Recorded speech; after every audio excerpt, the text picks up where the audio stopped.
Okay.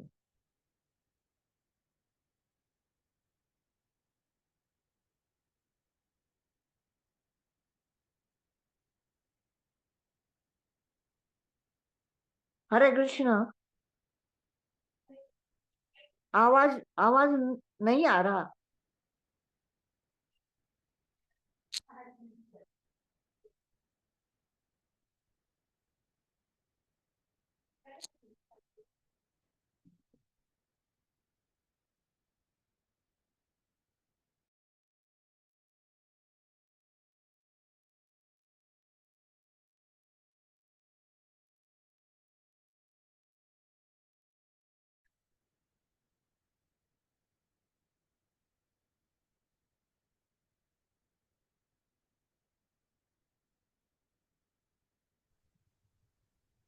हाँ, आवाज येत नाही आहे.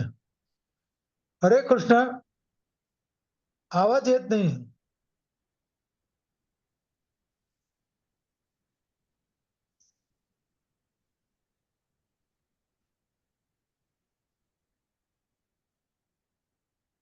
हरे कृष्ण, आवाज येत नाही आहे.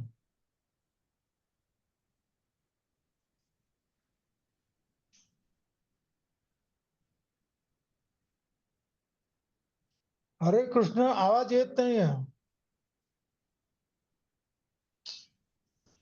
नाही येते आवाज. त्याच्यावर पण येत नाहीये. नाही, त्याच्यावर पण करू. त्याच्यावर ते सुरू रेकॉर्डिंग झाल्यावर होईल त्याच्यावर. नाही, ऑनलाईन चालू आहे ते पण. त्याच्यावर पण नाही आलं. मी मगाशी पाहिलं. त्याचा काय उपयोग झाला? आपण गेलो असतो तर बरं झालं.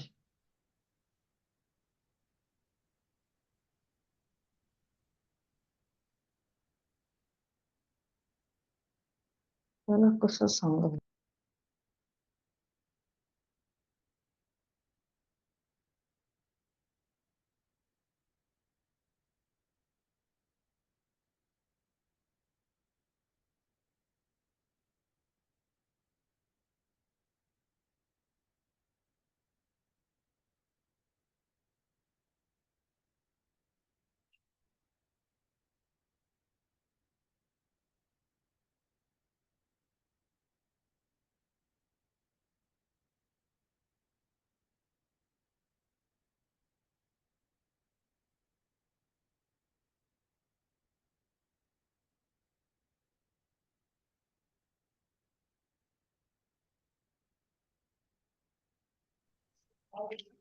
हरे कृष्ण, आवाजच नाही. हरे कृष्ण, आवाज येत नाही आहे. हरे कृष्ण, हरे कृष्ण.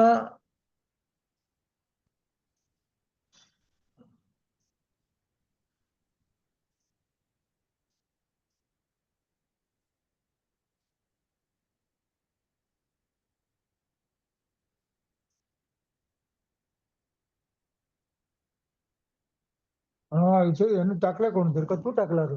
No voice. कोणी टाकलं? कोणतरी टाकलं होतं. ते टाईप करून आज टाकायला पाहिजे.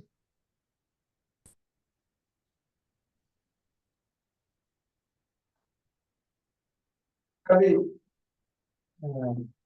ऐश्वर्या राय इधर आ गई तो शायद मैं उठ जाऊंगा इधर से, पता नहीं, क्योंकि मेरे को लगता है बहुत सबसे सुंदरी है। ऐसा मेरे को लगता था पहले। हाँ, अभी भी पता नहीं, देखा नहीं। लेकिन बोलने का तात्पर्य ये है कि हम प्रभावित हो जाते हैं। जब अगर भागवत का लाइट लगाऊंगा तो शायद इधर बैठ आता सुरू आहे. जाऊं। अरे ये यायला लागेल, यायला लागेल. आता आवाज सुरू आहे. वो लगाना चाहिए। हाँ, इस भगवान के इसका रूप का दर्शन जैसे चरण कमल से लेके आखिर उनके मुख कमल कमल तक 4, 5, 6, 7, 10 तक और 11 नदी की और 12 उनके सर के बारे में होके ये क्या है? विधि है दर्शन में।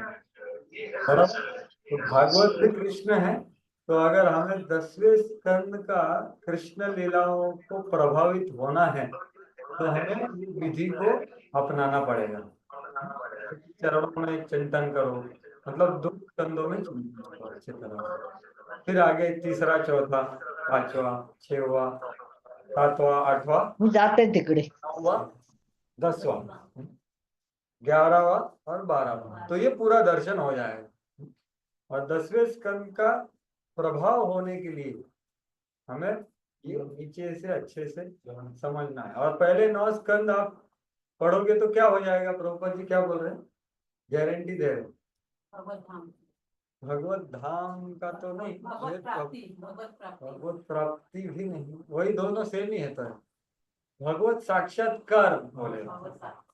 एक तो भली भांति भगवान को जानेंगे, पहले 9 स्कंद में भली भांति भगवान को जानेंगे और दूसरों को आप कन्वर्ट कर सकते। कन्वर्ट वर्ड यूज किया, लेकिन उनके जैसा कन्वर्ट नहीं है। और आप दूसरे को पूरा विश्वास दे सकते भाई भगवान है, पहले 9 स्कंद पढ़ करके। और अगर उसका विषय वस्तु अच्छे से समझेंगे तो at the end of 9 cantos you will surely be god realised. ऐसे प्रभुपाद जी बोले। तो ये एडवर्टाइज के लिए बोले हैं क्या? नहीं, ये सच है, इसलिए लिखा है क्योंकि वो अनुभव किए हैं। तो इसलिए हमें उसका अध्ययन करना चाहिए, ये दर्शन लेना चाहिए। जैसे प्रभु जी बोल रहे चरण से लेकर के ऊपर। नहीं तो सिर्फ लिटिल कृष्णा देखेंगे तो सिर्फ हंसेंगे, फिर रोएंगे भी, भौतिक जगत में कुछ हो गया। ठीक है, तो धन्यवाद प्रभु जी। और कुछ माता जी से कोई बता सकता है? कल हमने क्या चर्चा की?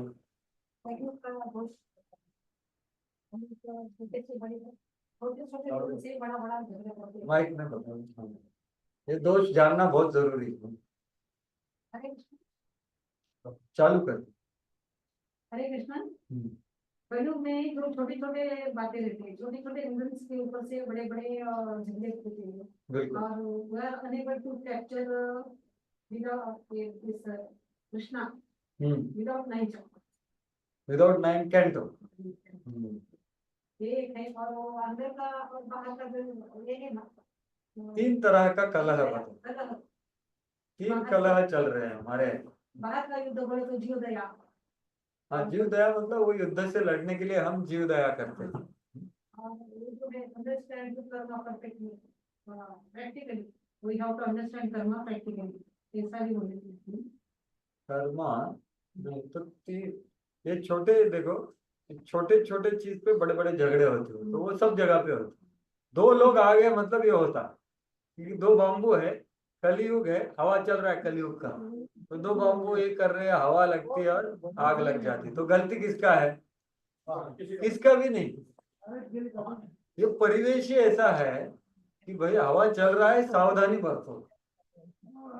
तो हमारे गुरु महाराज बताते जैसे चौपाटी मंदिर में छाता पकड़ना। हाँ, छाता पकड़ना। नहीं तो उधर वो बताते चौपाटी मंदिर में हम पत्रे लगा देते बहुत सारे, जैसे यहाँ पर जन्माष्टमी को लगाते हैं ना, तो बारिश आए या ना आए वो क्या करते हैं? लगा ही देते हैं, और बहुत खर्चा करते हैं उसके लिए। लेकिन आ गया तो वैसा ही हमने कलयुग का कलह के लिए ये नहीं करना चाहिए, पतरा लगा देना चाहिए।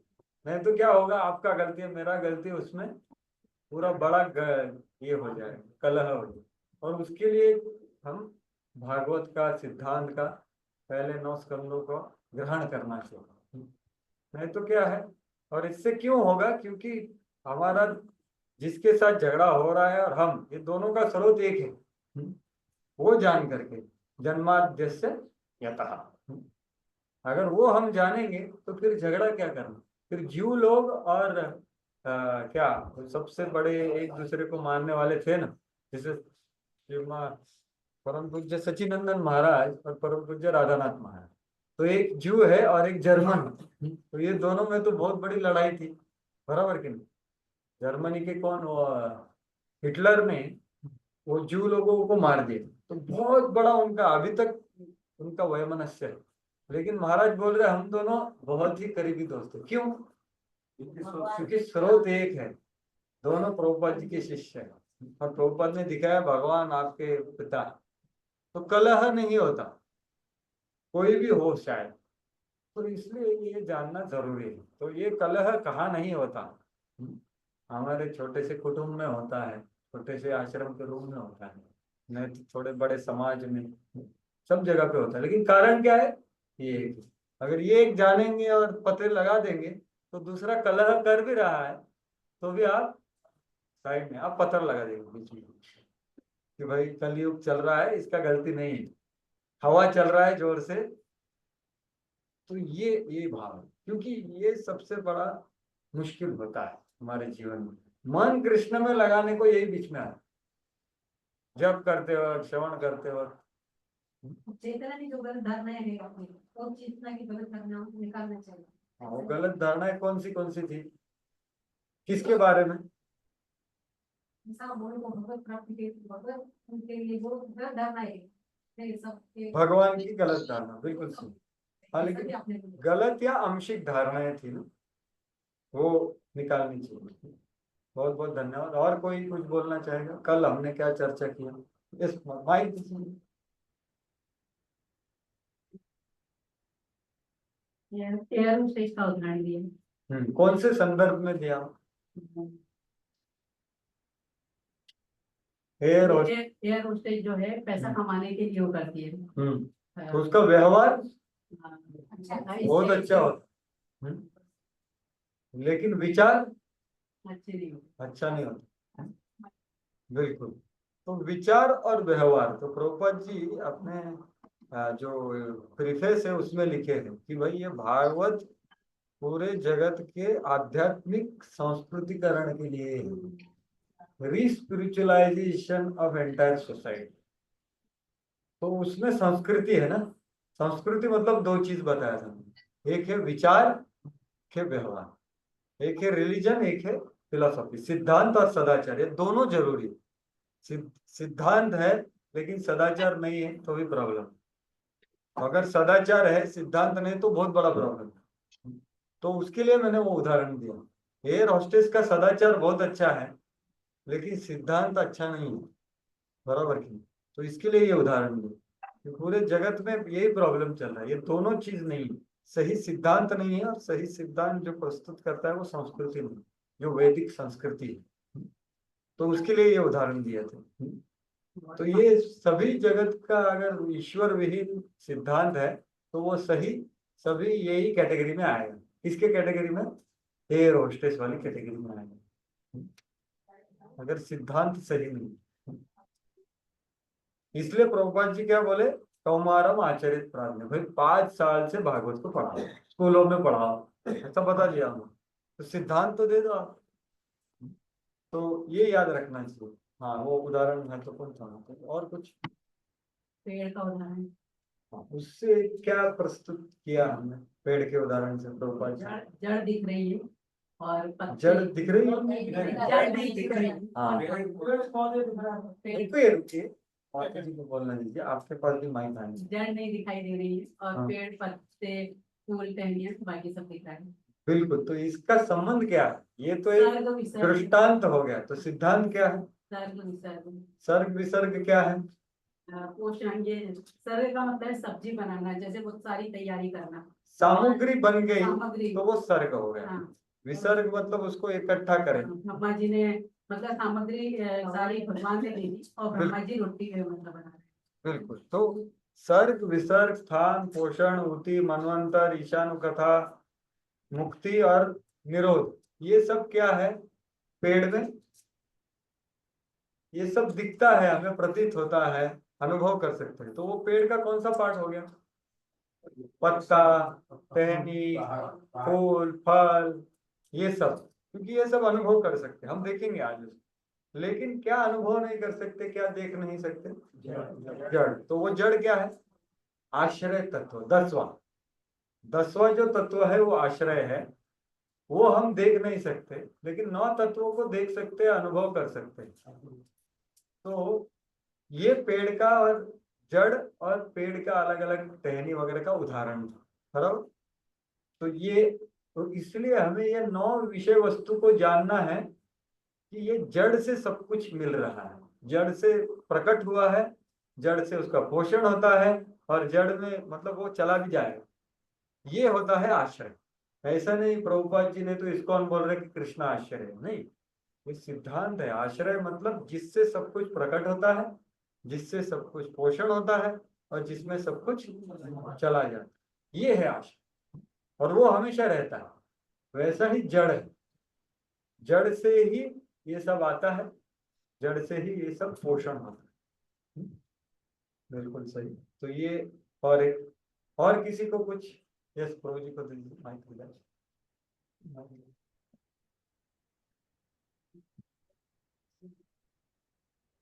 हरे कृष्ण प्रभु।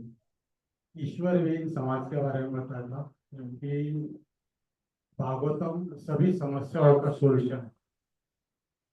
हाँ, भागवतम सभी समस्याओं का सोल्यूशन है। सॉल्यूशन, बिल्कुल।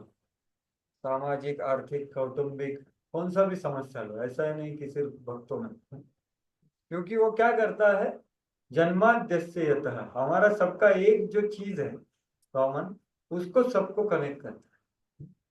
तो ये सैद्धांतिक है और सांस्कृतिक दोनों है। तो ये सबका सॉल्यूशन है प्रॉब्लम, सभी की जरूरतें इधर पूरी कर सकते हैं, जनता जनार्दन की सभी जरूरतें ये भागवत पूरी कर सकता है। तो इसलिए हमें भागवत पढ़ना चाहिए, क्योंकि हमें कभी कभी लगता है हमें जरूरत है क्या, बाहर वालों को बहुत जरूरत है, बहुत बांटेंगे हम बाहर, अच्छा है बांट सकते हैं, लेकिन सबसे पहली जरूरत मुझे जरूरत है। अंदर युद्ध चल रहा है, आजू बाजू में युद्ध हो रहा है, और बाहर भी युद्ध हो रहा है, सुनाई करे झोंकतोय पहले तू. जरूरत। और कोई कुछ बोलना चाहिए? प्रभु जी को बोलना था, लेकिन नम्रता से सबको दे दिया। आपका पॉइंट हो गया, ओके, आपको जो बोलना था वो व्यक्त हो गया। ऐकायचं आहे ना तुम्हाला. धन्यवाद, ये वैष्णव संघ है, आपका हृदय भी व्यक्त हो जाता है। किसी को प्रश्न होता है लेकिन वो पूछ नहीं पाता, दूसरा पूछ लेता है, तो ये वैष्णव संघ में बहुत बड़ी शक्ति है। और किसी को कुछ जो बताया नहीं गया व्यक्त करना है कल, काफी इसमें एक ऐड करता था। हाँ, तो जो नहीं बताया वो बताइए। जो हम पाव से सिर्फ उसमें भागवत में बताया है। नहीं, मैं अभी पूछ रहा हूँ हमने कल क्या श्रवण किया, बस उतना ही, बस फिर उसके और मत बताइए, हमें बस समय नहीं है, बाद में हम सुनेंगे आराम से। हाँ, यस, नहीं तो ये इसके बाद भी सुन सकते 2 घंटे, प्रॉब्लम। ये इधर ऑनलाइन कुछ लोग बोलना चाहते हैं। नो वॉइस, हरे कृष्णा, अभी समय ये आ रहा है क्या? हरे कृष्णा,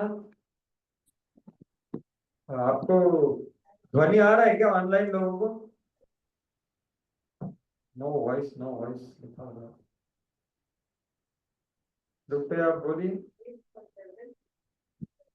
देखो ये सही, हाँ आ रहा है, ओके। राधिका प्रीति माता जी बोल रहे आ रहा है, तो बाकी का भी, अगर राधिका की प्रीति हो गई तो बाकी सब संतुष्टि हो गया, ऐसा मैं सोच रहा हूँ कि बाकी सबको भी अभी ध्वनि आ रहा है, ऐसा मैं। किसी को बोलना है कल हमने क्या चर्चा किया ऑनलाइन भक्तों में से, 1-2 भक्तों को कुछ स्मरण में है जो अभी तक बोला नहीं गया?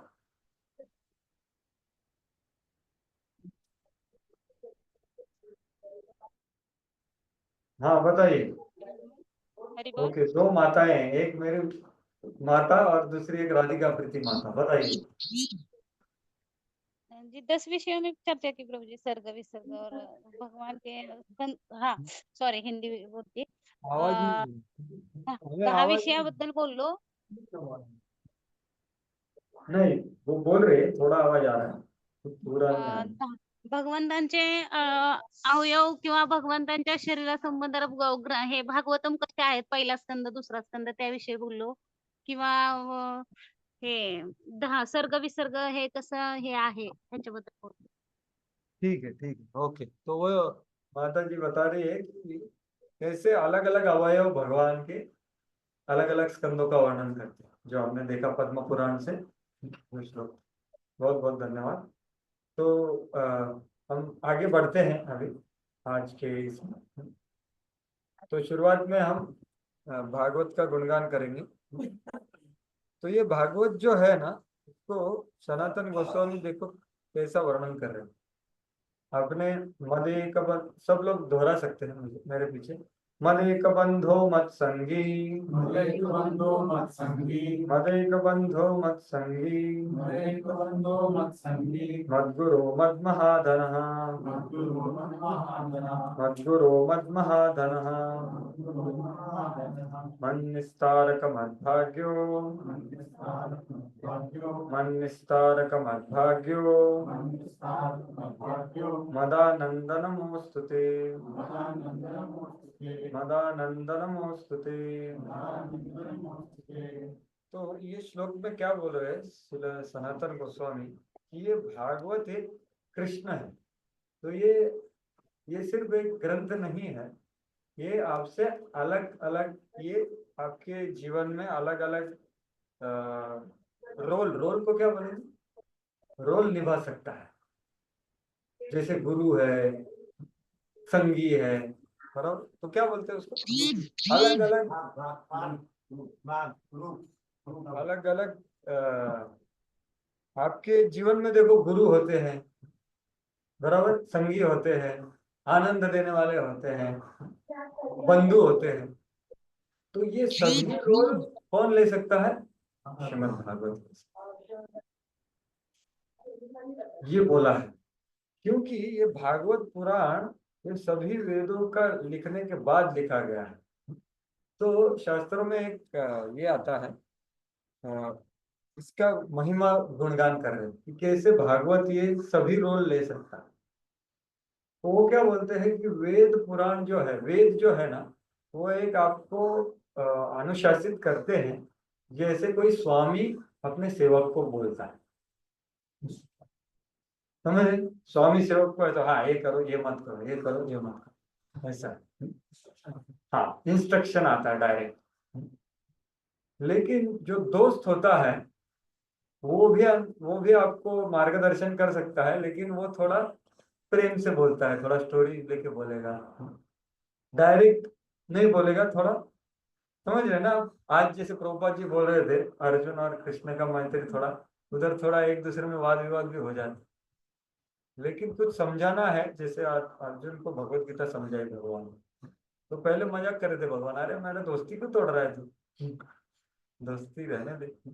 तो ये जो दोस्त है, वो दोस्त जैसा जो आदेश देता है वो है पुराण, नहीं तो इतिहास, सॉरी। और पुराण जो है लवर की तरह आपको बताता है। लवर तो और घनिष्ठ हो गया ना, मैत्री से ज्यादा लवर, मतलब ये तो वो बेसिकली दास्य रस है, एक सख्य रस है, और ये माधुर्य रस है। मतलब समझने के लिए बोल रहा हूँ, जो घनिष्ठता है वो ज्यादा है। पति पत्नी ले लो, लवर लविंग ले लो, वो ज्यादा घनिष्ठता से एक दूसरे को व्यक्त कर सकते। तो जो पुराण है वो वैसे एक प्रेमी की तरह आपको समझा सकते हैं। इतिहास वो कैसे है, मैत्र की तरह समझाते, और पूरा वेद जो है वो कैसे समझाते हैं, डायरेक्ट स्वामी की तरह। लेकिन भागवत ये तीनों का काम करता है। इसलिए भागवत में आप देखोगे छंद पता है आपको, छंद मतलब जो श्लोक होते हैं ना, तो वो अलग अलग है। 26 के 27 अलग अलग तरह के इसमें छंद है। क्यों? क्योंकि जब समझाया जाता है, प्रेम से समझाया जाता है, तो छंद अलग होता है। तो इसलिए ये जो भागवत है, इसलिए हमारा बंधु संगी सब बन जाए, वैसा प्रार्थना करेंगे। क्योंकि बाकी हमारे गुरु, काउंसलर, मेंटर, बेटा क्या बता रहे, सब इसमें ही बता रहे ना, तो ये ही डायरेक्ट बता सकता है। जैसे एक आईना ले लिया आपको, तो पता चलेगा अरे इधर भी काला है, हाँ इधर भी काला है, समझ रहे। दूसरे को बताने का समय नहीं आएगा, आप देख लोगे अरे यहाँ भी काला है, यहाँ भी काला है, और फिर क्या, फिर निकालेंगे।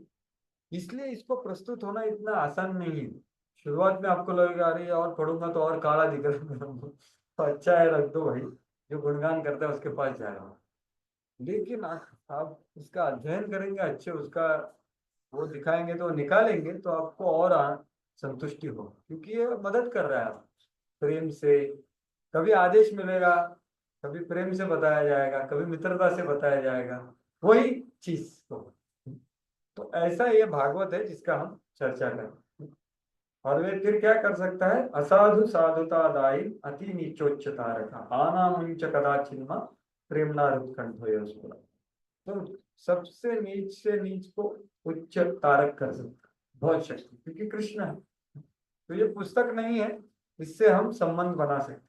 और मेरे संबंध कितने गलत है, देखिए कैसा हो गया। तो ये प्रॉब्लम है, ये अनादर है। लेकिन अभी क्या, ये हो गया, सबको प्रस्तुत हो गया, अभी कुछ करना पड़ेगा इसको। बाइंडिंग करना पड़ेगा। हाँ, बाइंडिंग करना पड़ेगा। तो इसको आदर से प्रस्तुत होना चाहिए, जो मैंने नहीं किया है। तो ये है भागवत। तो हम अभी आगे बढ़ते हैं। कल का हमने अच्छा रिवीजन किया, तो आगे ऐसा क्यों दिख रहा है भैया? नया कुछ समस्या हो रहा है, ये कुछ नया आ रहा है। वो प्रभु जी चले गए, ठीक है, कोई बात नहीं, भगवान का इच्छा है। तो अभी मैं क्या दिखाना चाहूंगा आपको कि जो 10 विषय वस्तु है ना, क्योंकि देखिए मैंने एक बीज श्लोक आपको दिखाया था। ये पूरा जो 6 दिन का हमारा चर्चा, उसका बीज श्लोक क्या है? 2, 10, 1 और 2, ये 2 श्लोक हैं। कि 10वें आश्रय तत्वों को अलग से वर्णन करने वाला बाकी 9 विषय वस्तु ऐसे वर्णन करेगा कि 10वें को इंगित करेगा। ऐसा है ये भागवत पुराण। तो ये 10 विषय वस्तु क्या है, वो थोड़ा हम प्रभुपाद जी के तात्पर्य से जानेंगे। ये भी, इसमें भी लाइन आएगा तो ठीक।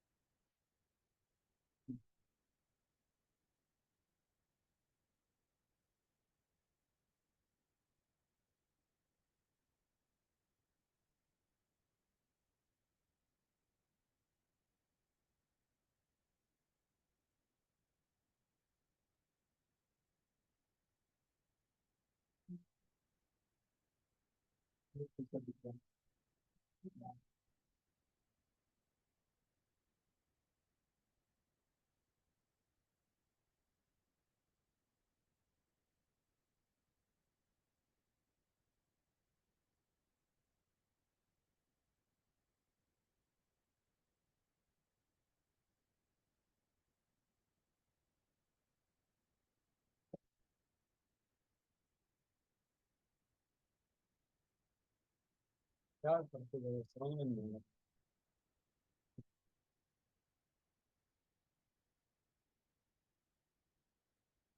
रहा। हाँ, ठीक है।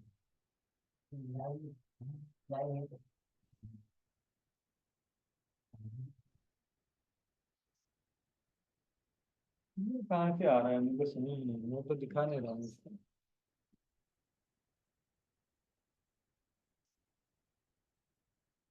ये दिखाना है, कोई तात्पर्य दिख रहा है क्या प्रभु?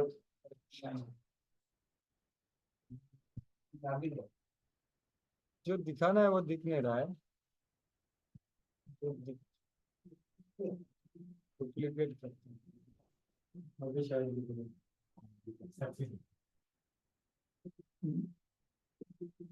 आउट ऑफ ब्रेक, ठीक है, चलो,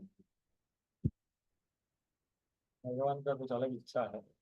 ठीक है, हम लोग आगे बढ़ते हैं।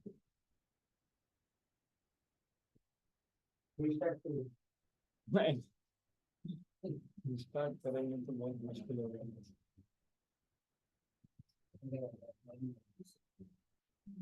राधा दामोदर का दर्शन हो सकता,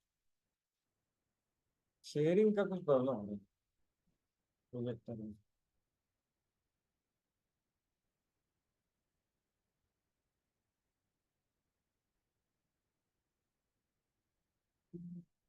अभी वो पीडीएफ समझो शेयर करना है दूसरे चैप्टर का, तो वो करके ये वाला शेयर। क्या डुप्लीकेट आपका लैपटॉप सपोर्ट नहीं कर रहा है? हाँ, तो ऐसा खींच के उधर डालना पड़ेगा। उसके डाल दो।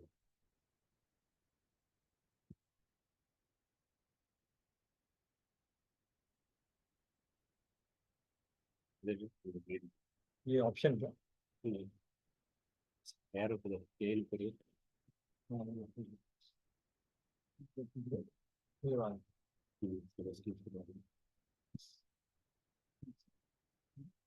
ये पूरा खींच इधर इधर इधर, क्योंकि उसमें लाइन आ रहा है। ओके, और लूज कनेक्शन की वजह से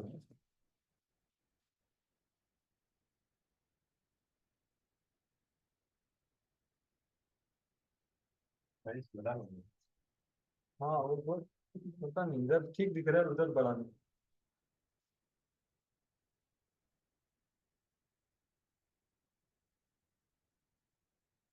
ठीक है, चलेगा। तो क्या करें, वो पीपीटी दिखा दे, ये नहीं दिखा दो, पीपीटी दिखा, वो अच्छा दिख रहा है ना, पीपीटी अच्छा दिख रहा है, इसको कट कर दो, सिर्फ पीपीटी दिखा दो, वापस जो आपने लगाया था वो लगा दो। सही है।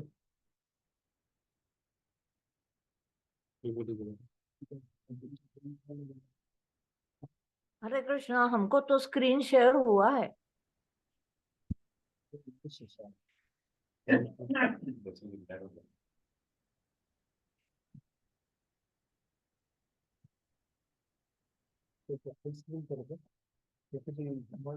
शेयर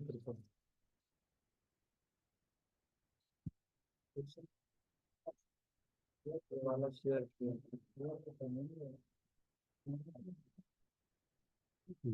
रन करना। ओके, रन करने से दिखाएंगे। ये इंग्लिश है,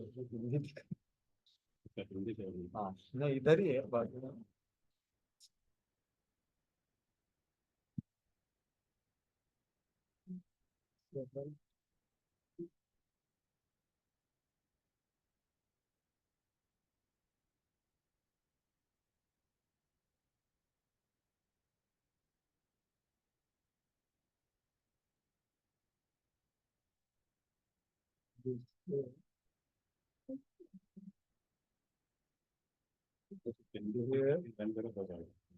ये शेयर कर दिया, रन करने से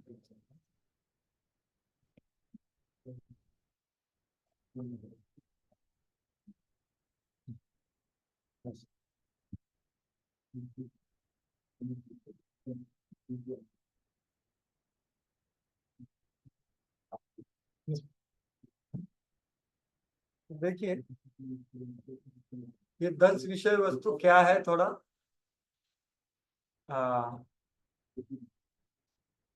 सारांश में देखेंगे। तो क्या है, तो कल मैंने बताया सर्ग का उदाहरण, जैसे कोई सब्जी बना रहा है तो सामग्री को बनाना, 24 जो तत्व है उसको बनाते हैं भगवान खुद, वो है सर्ग। विसर्ग क्या है, ब्रह्मा जी द्वारा होता है। तो इसका सब व्याख्या दिया हुआ है, वही मैं दिखाना चाहता था, आप पढ़ सकते हैं उसको। 2, 10, 3 से लेके 8 इधर लिखा है, बढ़िया। तो आप वैयक्तिक रूप से पढ़ लीजिए उसको, लेकिन उसका सार इधर दिया है। पहले 2 तत्व आज चर्चा करेंगे हम गहराई से। पहला स्कंद का क्या तत्व है, इधर क्या लिखा है, अधिकारी तत्व। श्रोता का क्या अधिकार है, वक्ता का क्या अधिकार है, तो उसका बारे में थोड़ा विस्तार से चर्चा आज होगा। और दूसरा स्कंद कौन सा तत्व है, साधन तत्व, उसका भी आज चर्चा होगा ज्यादा, क्योंकि पहले 2 स्कंद का आज चर्चा होगी। लेकिन बाकी क्या है वो जस्ट एक 5 मिनट में देख लेते। जो सर्ग जो है वो प्रमुखता से तीसरे स्कंद में बताया। तो प्रभु द्वारा सृजन, ठीक है, प्रभु के द्वारा जो होता है, स्वयं महाविष्णु, गर्भदक्षय विष्णु, क्षीरदक्षय विष्णु, इनके द्वारा जो होता है उपसृजन या सेकेंडरी क्रिएशन या विसर्ग, वो किससे होता है, वो ब्रह्मा जी से होता है। तो 84 लक्ष योनि ब्रह्मा जी बनाते, तो वो हो गया विसर्ग, जिसका ज्यादा वर्णन कहाँ आता है, 4थे स्कंद। 5वें स्कंद में क्या वर्णन है, भाई ठीक है सब लोग आ गए, लेकिन वो पूछेंगे कहाँ रहना है भाई, हमको तो बना दिया, अभी थोड़ा घर भी बनाओ हमें। तो वो 14 भुवन बना देते, उसको बोलते हैं स्थान, बराबर। और ऐसा जो स्थान है वहां से आप प्रगति करोगे भगवान की तरफ। स्थिति ही वैकुंठ विजय। तो ये सब 2, 10, 1, पहले 2 और 2 से लेके 8 तक बताया है। तो ये तीनों मिला के पूरा सृजन पूरा हो गया। समझ रहे? सभी जीवात्मा के देह बन गए, उनके लिए जगहें बन गई और उनका पालन उधर होता है। लेकिन उनमें से कुछ लोग भक्त हैं, तो उनका विशेष पोषण या संरक्षण होता है जो दिया है छठवें स्कंद में प्रमुखता से। ऐसा नहीं कि पोषण सब जगह पे नहीं है। कुंती महारानी के मतलब उत्तरा के गर्भ में परीक्षित को पोषण हुआ ना, वो कहाँ दिया है, वर्णन किया है। उत्तरा दौड़ करके भगवान के पास जाती है, वो कहाँ वर्णन है, पहले स्कंद में। तो पोषण उधर भी है, ऐसा नहीं उधर नहीं है। अर्जुन को भी बचाया भगवान ने ब्रह्मास्त्र से, पांडव को। तो पोषण सब जगह पे है, लेकिन प्रमुखता से पोषण किधर दिया है, छठवें स्कंद। जैसे चित्रकेतु, अजामिल, इंद्र, ये लोगों ने कुछ गलतियां कर दी है, लेकिन गलती भगवान ने माफ करके उनका संरक्षण किया, उनके भक्ति का संरक्षण किया। तो ये कौन सा स्कंद है, 6वां स्कंद। पोषण जो भगवान का क्या है, कौन सा अवयव है भगवान का, वक्षस्थल या हृदय। हृदय में उनका क्षमा है। और फिर 5वें में स्कंद में कौन सा था, स्थान, जो पेट से पूरा आता है ना भगवान के 14 भुवन, नाल, ब्रह्मा जी, नाभि से, वो 5वां स्कंद है। वो प्रभुपाद जी स्थापन करना चाहते हैं टेम्पल ऑफ वैदिक प्लेनेटोरियम में। और बाकी के पहले 2 स्कंद चरण कमल, और ये जो है सर्ग और विसर्ग, जो पूरे बाकी सबको शक्ति देते हैं, वो है 3रे और 4थे। तो 6 स्कंद हो गए इधर, बराबर।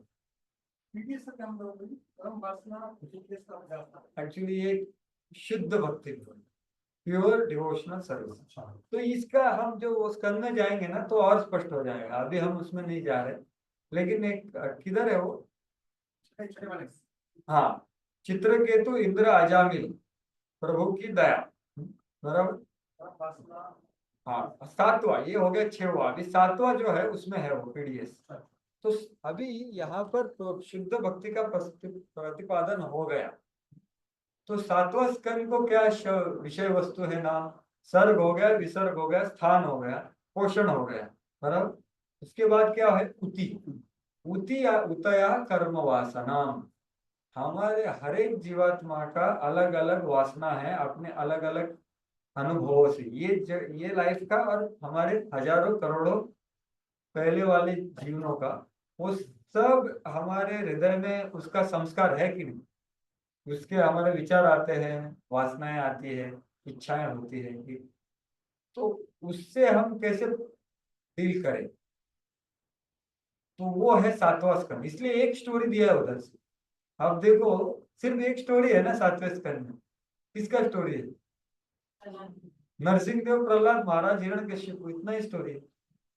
तो गलत कर्म वासना हिरण्यकशिपु में कैसे आया, क्योंकि उनके पहले जीवन में जय विजय में उन्होंने साधुओं को क्रोधित किया। तो अशुभा महत कोपात, हमारे हृदय में अशुभ भावना कब प्रकट होती है, महत लोगों को हम क्रोधित करते हैं तभी, भक्तों को क्रोधित करते हैं, असंतुष्ट करते हैं, तभी क्या होता है, अपने हृदय में गलत वासनाएं प्रकट होती। तो उसका वर्णन है, अभी चल रहा है हमारे भागवतम में कि हिरण्यकशिपु सब करने वाला है अभी। वो गलत वासनाएं कैसी प्रकट हुई है, महत लोगों का कोप का कारण बना हुआ। और महत अनुग्रह शुभा, शुभ वासनाएं महत अनुग्रह से होती है। जैसे नारद मुनि का अनुग्रह किसके हो गया, प्रहलाद से। हालांकि उन्होंने जन्म लिया है असुर कुल में, लेकिन उनकी वासनाएं कितनी अच्छी। तो ये एक ही स्टोरी का वर्णन है, लेकिन इधर हमें बताया गया है सार रूप से।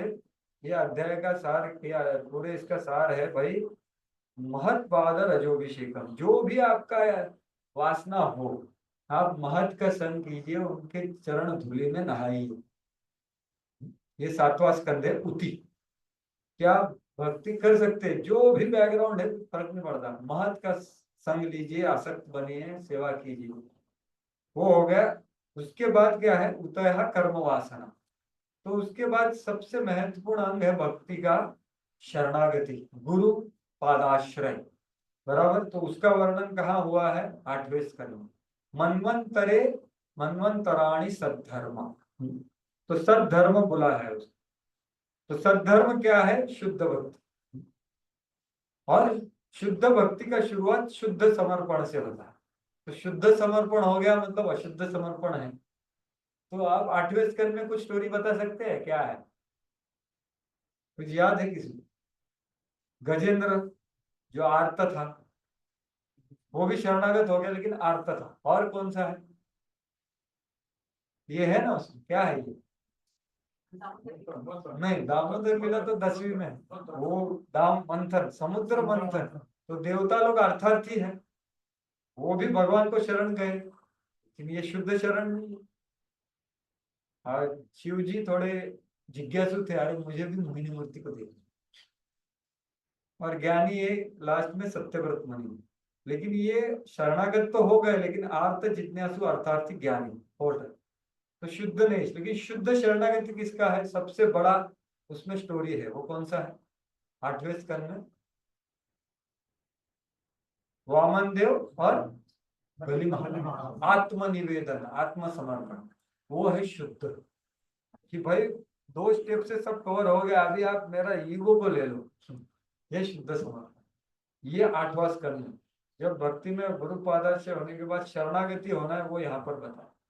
और शरणागत होने के बाद क्या होता है, ईशानु कथा, मतलब क्या, भगवान और भक्तों का कथा। बहुत सारा कथा है, 9वां स्कंद आप पढ़ेंगे ना, इतनी ज्यादा कथाएं हैं, 4-4, 5-5 श्लोक में एक स्टोरी है ऐसी। मतलब 500-600 कथाएं हैं, छोटी छोटी स्टोरियां हैं भक्तों की और भगवान की। और जैसे शौबरी मुनि कुछ गलती कर देते हैं लेकिन अंतिम में अच्छा हो जाता है, नहीं तो कौन और गलती करता है, पुरुरवा है, ययाति है, ये लोग थोड़ा गलती करके थोड़े भ्रमित हो जाते हैं लेकिन वापस रास्ते पे आके भगवत प्राप्ति करते हैं। तो ये क्या है, ये अनर्थ निवृत्ति है। शरणागति के बाद क्या, हृदय शुद्ध होगा तो गलतियां हो, अनर्थों से जाएंगे। तो वो बहुत सारी स्टोरी है इस नवस, वो है ईशानु कथा। तो इधर क्या लिखा है, शगल भगवान लिखे, ठीक है, माफ कीजिए, वो इंग्लिश ट्रांसलेशन नहीं हुआ अच्छी तरह से, लेकिन मैं अभी वर्णन कर रहा हूँ, उससे समझ जाएगा। ईशानु कथा, तो भगवान और भगवान के भक्त और इनका कथा, कैसे भगवान शरणागत भक्त को आगे अनर्थ निवृत्ति से निकालते हैं। और फिर क्या है, मुक्ति 11वें स्कंद में। सब बहुत बड़ा, ये भगवान ने बोला हुआ सबसे बड़ा लेक्चर है, जिसको उद्धव गीता भी बोलते हैं। बहुत कम लोग इसका अध्ययन किए हैं, क्योंकि 10वें स्कंद का सागर पार करने के बाद वो आता है। तो वो है मुक्ति। तो ये सबसे बड़ा विस्तारित गीता है। गीता, भगवत गीता जो है, अर्जुन को कैसे बताया, उसको युद्ध करना था, तो जो महत्वपूर्ण था जल्दी जल्दी बताया, लेकिन उद्धव गीता एकदम विस्तार से सब बताया। तो वो है मुक्ति। अलग अलग कर्म योग, अष्टांग योग, भक्ति योग, हठ योग, बहुत सारे योग बताते हैं मुक्ति कैसे प्राप्त किया। उद्धव गीता और निमि और नवयोगेंद्र संवाद, पहले 5 अध्यायों में बहुत महत्वपूर्ण है। और फिर 12वें स्कंद में क्या है, निरोध। निरोध मतलब विनाश। तो 4 प्रकार के निरोध है। कौन से है, किसी को याद है, कल मैंने बताया था। एक नित्य प्रलय, नित्य, हर एक क्षण पे प्रलय हो रहा है, हमें जाने या ना जाने हर एक चीज का प्रलय हो रहा है, वो है नित्य प्रलय। दूसरा क्या है, ब्रह्मा जी के 1 दिन के बाद जो होता है वो प्रलय, वो 3 लोगों का होता है, भूल भूत स्व। और तीसरा प्रलय है प्राकृतिक प्रलय, जो ब्रह्मा जी 100 साल खत्म करके महाविष्णु वापस सब चला जाता है, वो है प्राकृतिक प्रलय। और ये 3 प्रलय आपको चाहिए या नहीं चाहिए होते रहते। और लेकिन अंतिम प्रलय क्या है, आप भगवत धाम जाते हो। आपका आत्यंतिक प्रलय मतलब आप आपका मिथ्या अहंकार को छोड़ करके आप सच्चा अहंकार को ग्रहण करते कि मैं भगवान का सेवक हूँ, वो सच्चा प्रलय है। आत्यंतिक मतलब वो हो गया तो हो गया, लेकिन बाकी प्रलय में हो भी गया तो हम वापस आने वाले हैं। ये टाइमिंग पे होता रहता है। जीवों में बार बार आना जाना लगा रहता है 3 पीढ़ियों के अंदर। चौथी पीढ़ी को बताइए वो जीव जब अल्टीमेटली भगवत धाम जाता है, बिल्कुल, वो है। वो आत्यंतिक प्रलय। ये 3 प्रलयों का प्रयोजन है कि एक दिन इसका आत्यंतिक प्रलय हो जाए। ये जाने अरे यार क्या चल रहा है, मैं इधर आता हूँ, वापस प्रयास करता हूँ, वापस अंदर चला जाके वापस आता हूँ, यही चल रहा है। 14 मनवंतर में यही तो लोग करने का प्रयास कर रहे हैं, तो उसमें क्यों पड़े यार। तो 8 ये है प्रलय। तो ये जानना है कि हमें इधर रहना है तो भी रह नहीं सकते, प्रलय होने वाला है टाइम टू टाइम। लेकिन मेन प्रलय कौन सा है, तो वो है 12वें स्कंद। और कलयुग का वर्णन है, फ्यूचर में क्या होने वाला है, क्या 12वें स्कंद में कैसा विनाश होगा सबका। कल की अवतार आके कुछ लेक्चर नहीं देगा तभी वो, क्योंकि सुनने वाला कोई है नहीं। तभी उनका एक ही कृपा देने का मेथड क्या रहेगा, तलवार लेके सबको काटने वाला, और कुछ नहीं, क्योंकि कोई सुनने वाला है ही नहीं। तो क्या करें। तो कल के अवतार जो शक्तिवश अवतार है, वो सबसे दूषित वातावरण में आके ये ऑपरेशन करेंगे, वापस सत्य युग। तो ये 9 विषय वस्तु है, इसका हर एक स्कंद में वर्णन होगा। लेकिन ये आपको एक विहंगावलोक दिया है। और सबसे इम्पोर्टेंट क्या है, वो है आश्रय तत्व। कि ये सब 9 है ना, ये इंगित किसको कर रहा है, आश्रय तत्व। तो ये है, ये अगर आप जाके ये 2.10.1 to 8 अगर आप पढ़ेंगे भाषांतर उसका, वही मैं दिखाना चाह रहा था इधर, लेकिन उसका वर्णन आप इधर देखिए। ठीक है, अभी आगे बढ़ने से पहले अभी भागवतम में ही अलग अलग तुलना किया है और उपमा दिया हुआ। आपने सुना है कि भागवत का एक उपमा हमने पहले देख लिया शुरुआत में। वो क्या उपमा था, भागवत को किससे उपमा दिया गया है, कृष्ण एक ही, पका हुआ फल, हरि बोल, वो सबसे अच्छा है। वो सच्चा प्रयोजन है भागवतों का कि पका हुआ फल सबको खाना है। और कौन सा तुलना किया है भागवत का, कल हमने एक चर्चा किया ना, एक तुलना जो चित्र दिखाया था हमने। हरे कृष्ण, हरे कृष्ण। अमल पुराण, अमल पुराण। नहीं, मिस्री तो नहीं, मतलब भागवत में, भागवतम में ही क्या उदाहरण दिया था वो सूर्य का। तो भागवतम सूर्य को भी उपमा, उपमा समझ रहे आप, उपमा दिया जाता है समझाने के लिए। और एक क्या है उसका उपमा, एक दीप, जो पहले हम गाते हैं, नहीं तो आप देखोगे सूत गोस्वामी का मंगलाचरण, तो यप प्रव्रजंतम अनपेता अपेत, वो नहीं,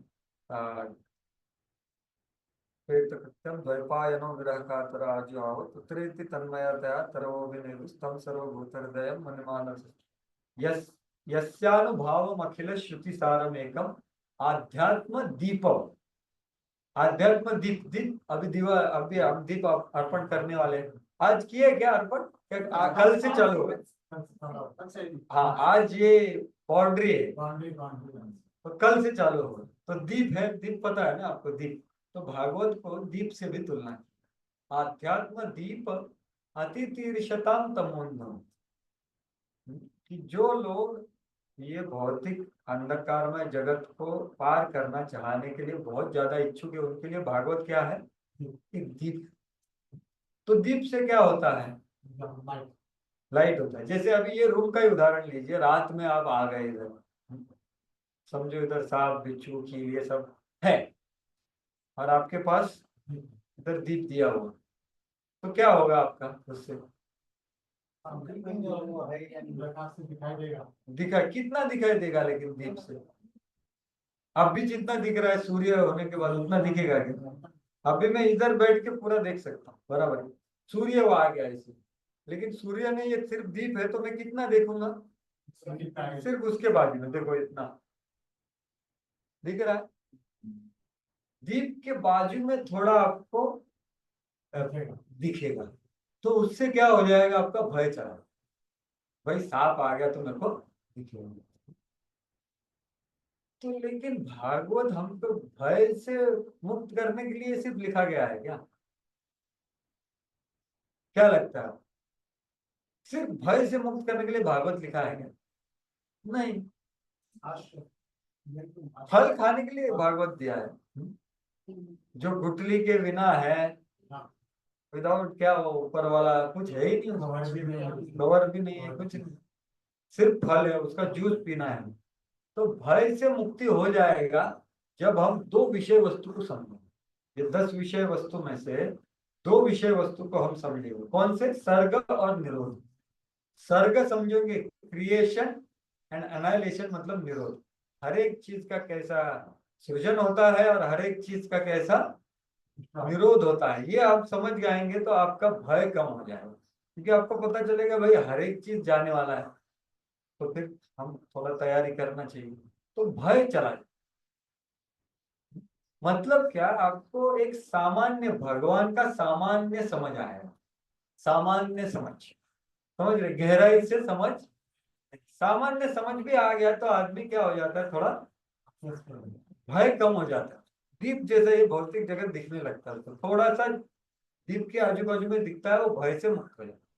तो ये श्रील विश्वनाथ चक्रवर्ती ठाकुर बता रहे, देखो श्रीमद् भागवत न केवल दीपक और सूर्य की तरह प्रकाशमान करने वाला नहीं है, लेकिन क्या है, पके फल की तरह आनंद देने वाला है। एनलाइवनिंग का ट्रांसलेशन उसमें जीवंत कर, वो ट्रांसलेशन में थोड़ा गड़बड़ है, मतलब वो आनंद देने वाला है। लेकिन प्रकाशमान से क्या, भय दूर होता है। तो पहले अगर आप सर्ग समझोगे और निरोध समझोगे तो क्या होगा, भय दूर हो जाएगा। लेकिन आप अगर जैसे दिन हो गया, समझो रात चली गई, तो आपका दीपक का जरूरत है क्या? आप दीपक को साइड में रख देंगे, भाई रात को यूज करेंगे। अभी सूर्य आ गया, आप सब देख सकते हैं एक जगह। तो सूर्य का कंपैरिजन किससे किया है? श्रील विश्वनाथ चक्रवर्ती ठाकुर ने कितने विषय वस्तु से, क्या लिखा है इधर, 9 विषय वस्तु। अगर 9 विषय वस्तु आप समझेंगे भागवत के, तो क्या होगा, आप ईश्वर को गहराई से जानोगे।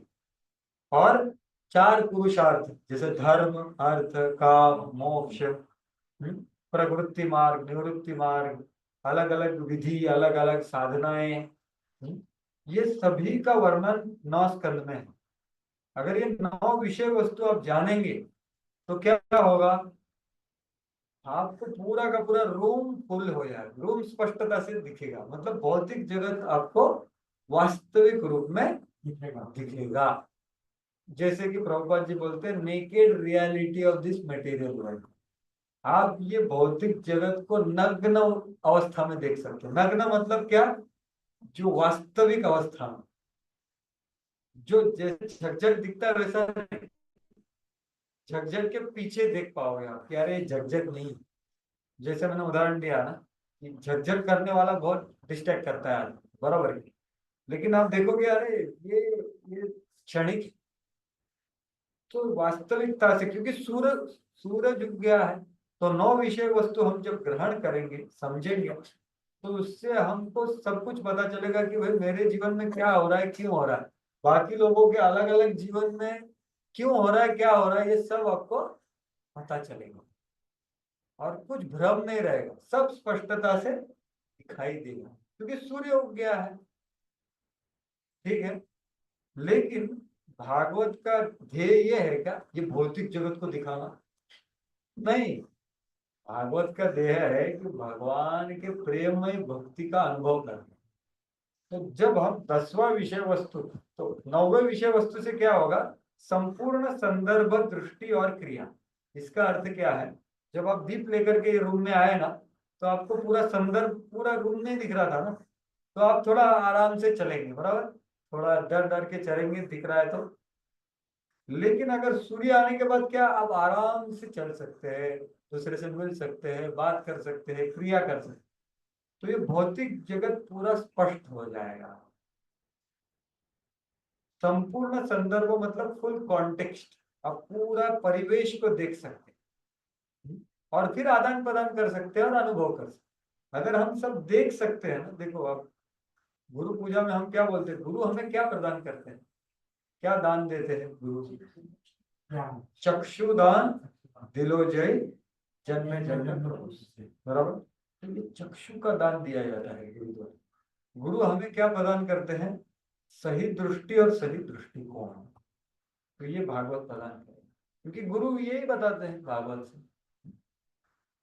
जब दृष्टि सही है तो फिर आदान प्रदान सही होगा, आदान प्रदान सही है तो अनुभव सही होगा।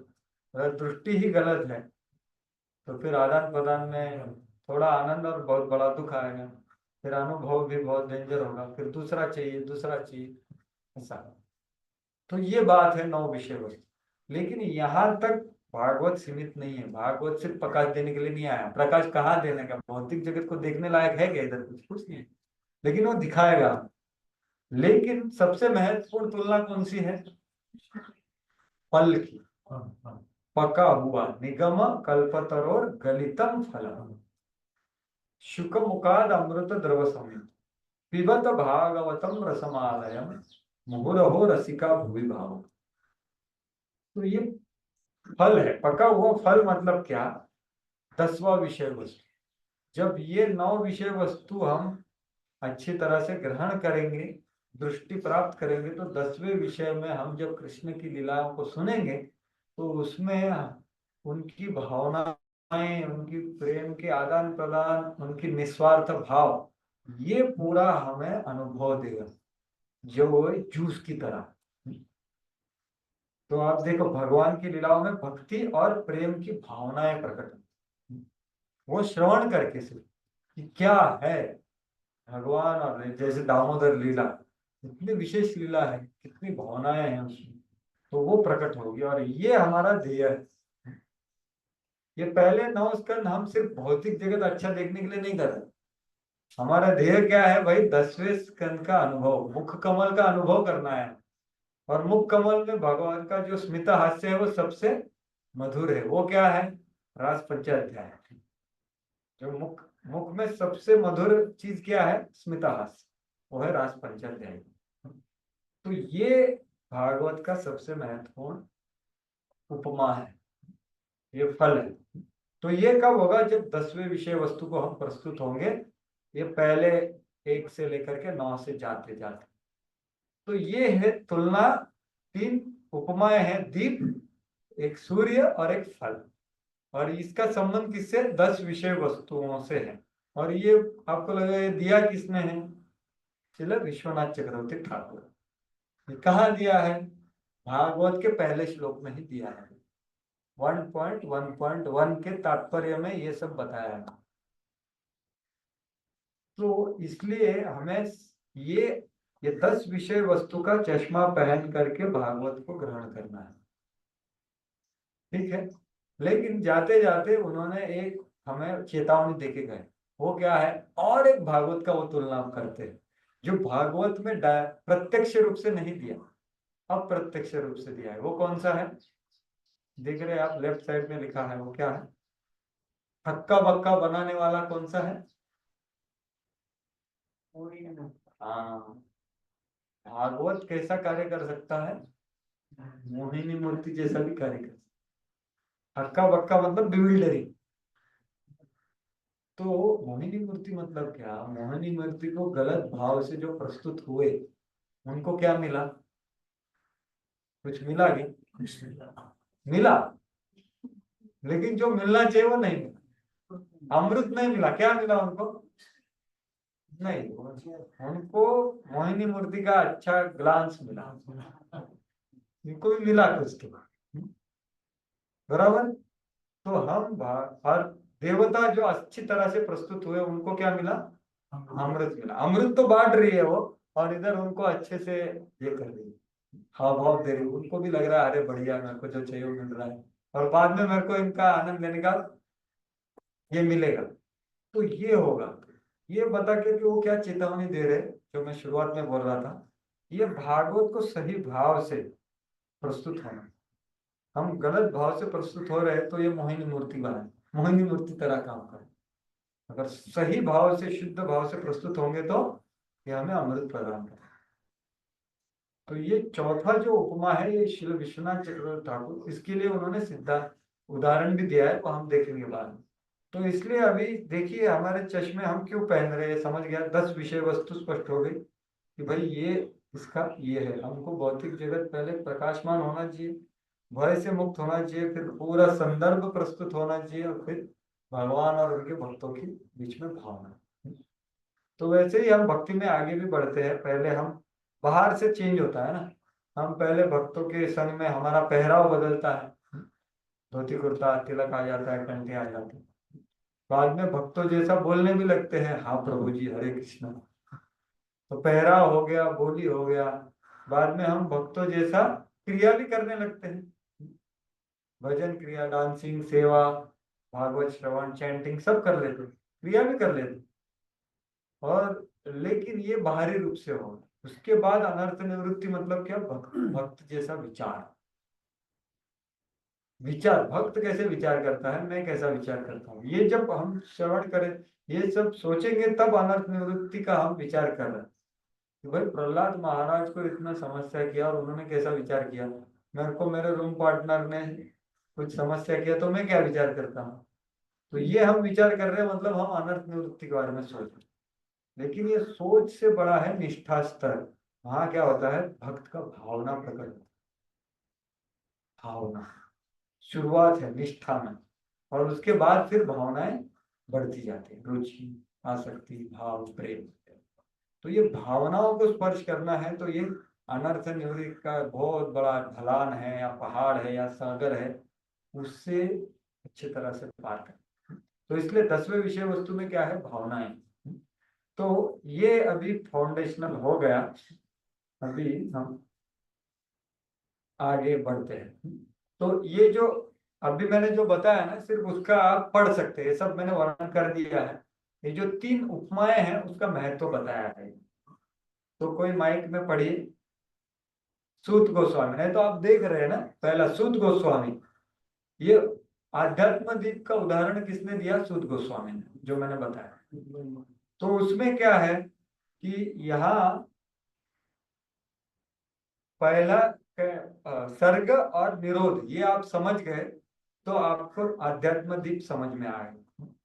और बाद में सूर्य से भी तुलना की है कि भगवान के गहरे अर्थ, जीवन के गहरे अर्थ को समझेंगे, उचित तरीके क्या है, अनुचित तरीके क्या है, ये जगत में हमें कैसे जीना है, ये भी हमें सिखाएगा। अगर हम 9 विषय वस्तु अच्छी तरह से समझेंगे ना, तो ये जगत में हम संतुष्ट कैसे रह सकते, ये भी हमें सिखाया जाएगा। और उस व्यासदेव द्वारा ये पका हुआ फल का ये किया, तो उसका मैंने वर्णन किया कि गलितम फलम मतलब जो फल वृक्ष आपको देना चाहता है, समझ रहे आप, गलित हो गया मतलब वृक्ष आपको देना चाहता है, भाई लो ये खाओ, ये बहुत मधुर है। वैसा व्यासदेव को जो देना है वो ये 10वां गलित फल। तो उसमें हम भगवान के भक्तों की भावनाएं समझते हैं। तो ये इसलिए मैंने बताया हमारा कर्म, मतलब आपने ये सुना होगा ना, चर्म चक्षु है। अभी हम लोग किससे देखते हैं, चर्म चक्षु। जब हम ये पहले 9 विषय वस्तु समझेंगे तो हम ज्ञान चक्षु से देखेंगे, भागवत ज्ञान चक्षु से, और फिर हम प्रेम चक्षु से देख सकते हैं। ऐसे हमारी दृष्टि का विकास होना चाहिए, क्योंकि ये तुलनाएं वैसी दी है, दृष्टि का विकास होना। इसलिए हम गुरु को प्रार्थना वही करते हैं, क्या है, ओम अज्ञान तिमिरन्धस्य ज्ञानांजन शलाकाय, ज्ञान का अंजन लगा। तो अंजन लगाना मतलब ये भागवत जो आपको सही सही दिखाएगा। और ये और थोड़ा वर्णन है कि ये कैसे सूर्य से हमें बहुत ज्यादा संदर्भ भौतिक जगत का पता चलता है। तो यहाँ पे बीच में देखिए, आप अगर पूरा अर्थ तभी समझ सकते हैं जब आप प्रसंग को जानते हैं, या परिवेश को जानते हैं, या आप समझिए संदर्भ को जानते हैं। तो इसका मैं समझाऊंगा कि कॉन्टेक्स्ट समझ में आता है आपको। एक होता है टेक्स्ट, एक होता है कॉन्टेक्स्ट। टेक्स्ट मतलब एक श्लोक होता है, और श्लोक के ऊपर नीचे अगर आप देखोगे ये श्लोक किसने बताया, क्यों बताया, किसको बताया, क्या भाव से बताया, ये सब मतलब कॉन्टेक्स्ट। तो हमें एक श्लोक कैसे समझ में आएगा, जब हम उसको पूरे परिवेश में देखेंगे, संदर्भ, वो श्लोक आया कहाँ है। तो वैसा है ये संदर्भ, ये भौतिक जगत का अगर हमें संदर्भ पता नहीं चला तो हमें ये भौतिक जगत क्या है ये समझ में नहीं आएगा। तो ये थोड़ा मुश्किल होगा समझने के लिए, इसलिए एक आसान उदाहरण दे रहा हूँ, वो बीच में दिया हुआ है। वो क्या है, एलोपैथी। देखो, वैज्ञानिक संदर्भ को यथासंभव संकीर्ण बनाने का प्रयास करते हैं। संकीर्ण मतलब क्या, नैरो माइंडेड। ब्रॉड माइंडेड एक विस्तार, व्यापक दृष्टि होता है, और एक नैरो माइंडेडनेस होता है।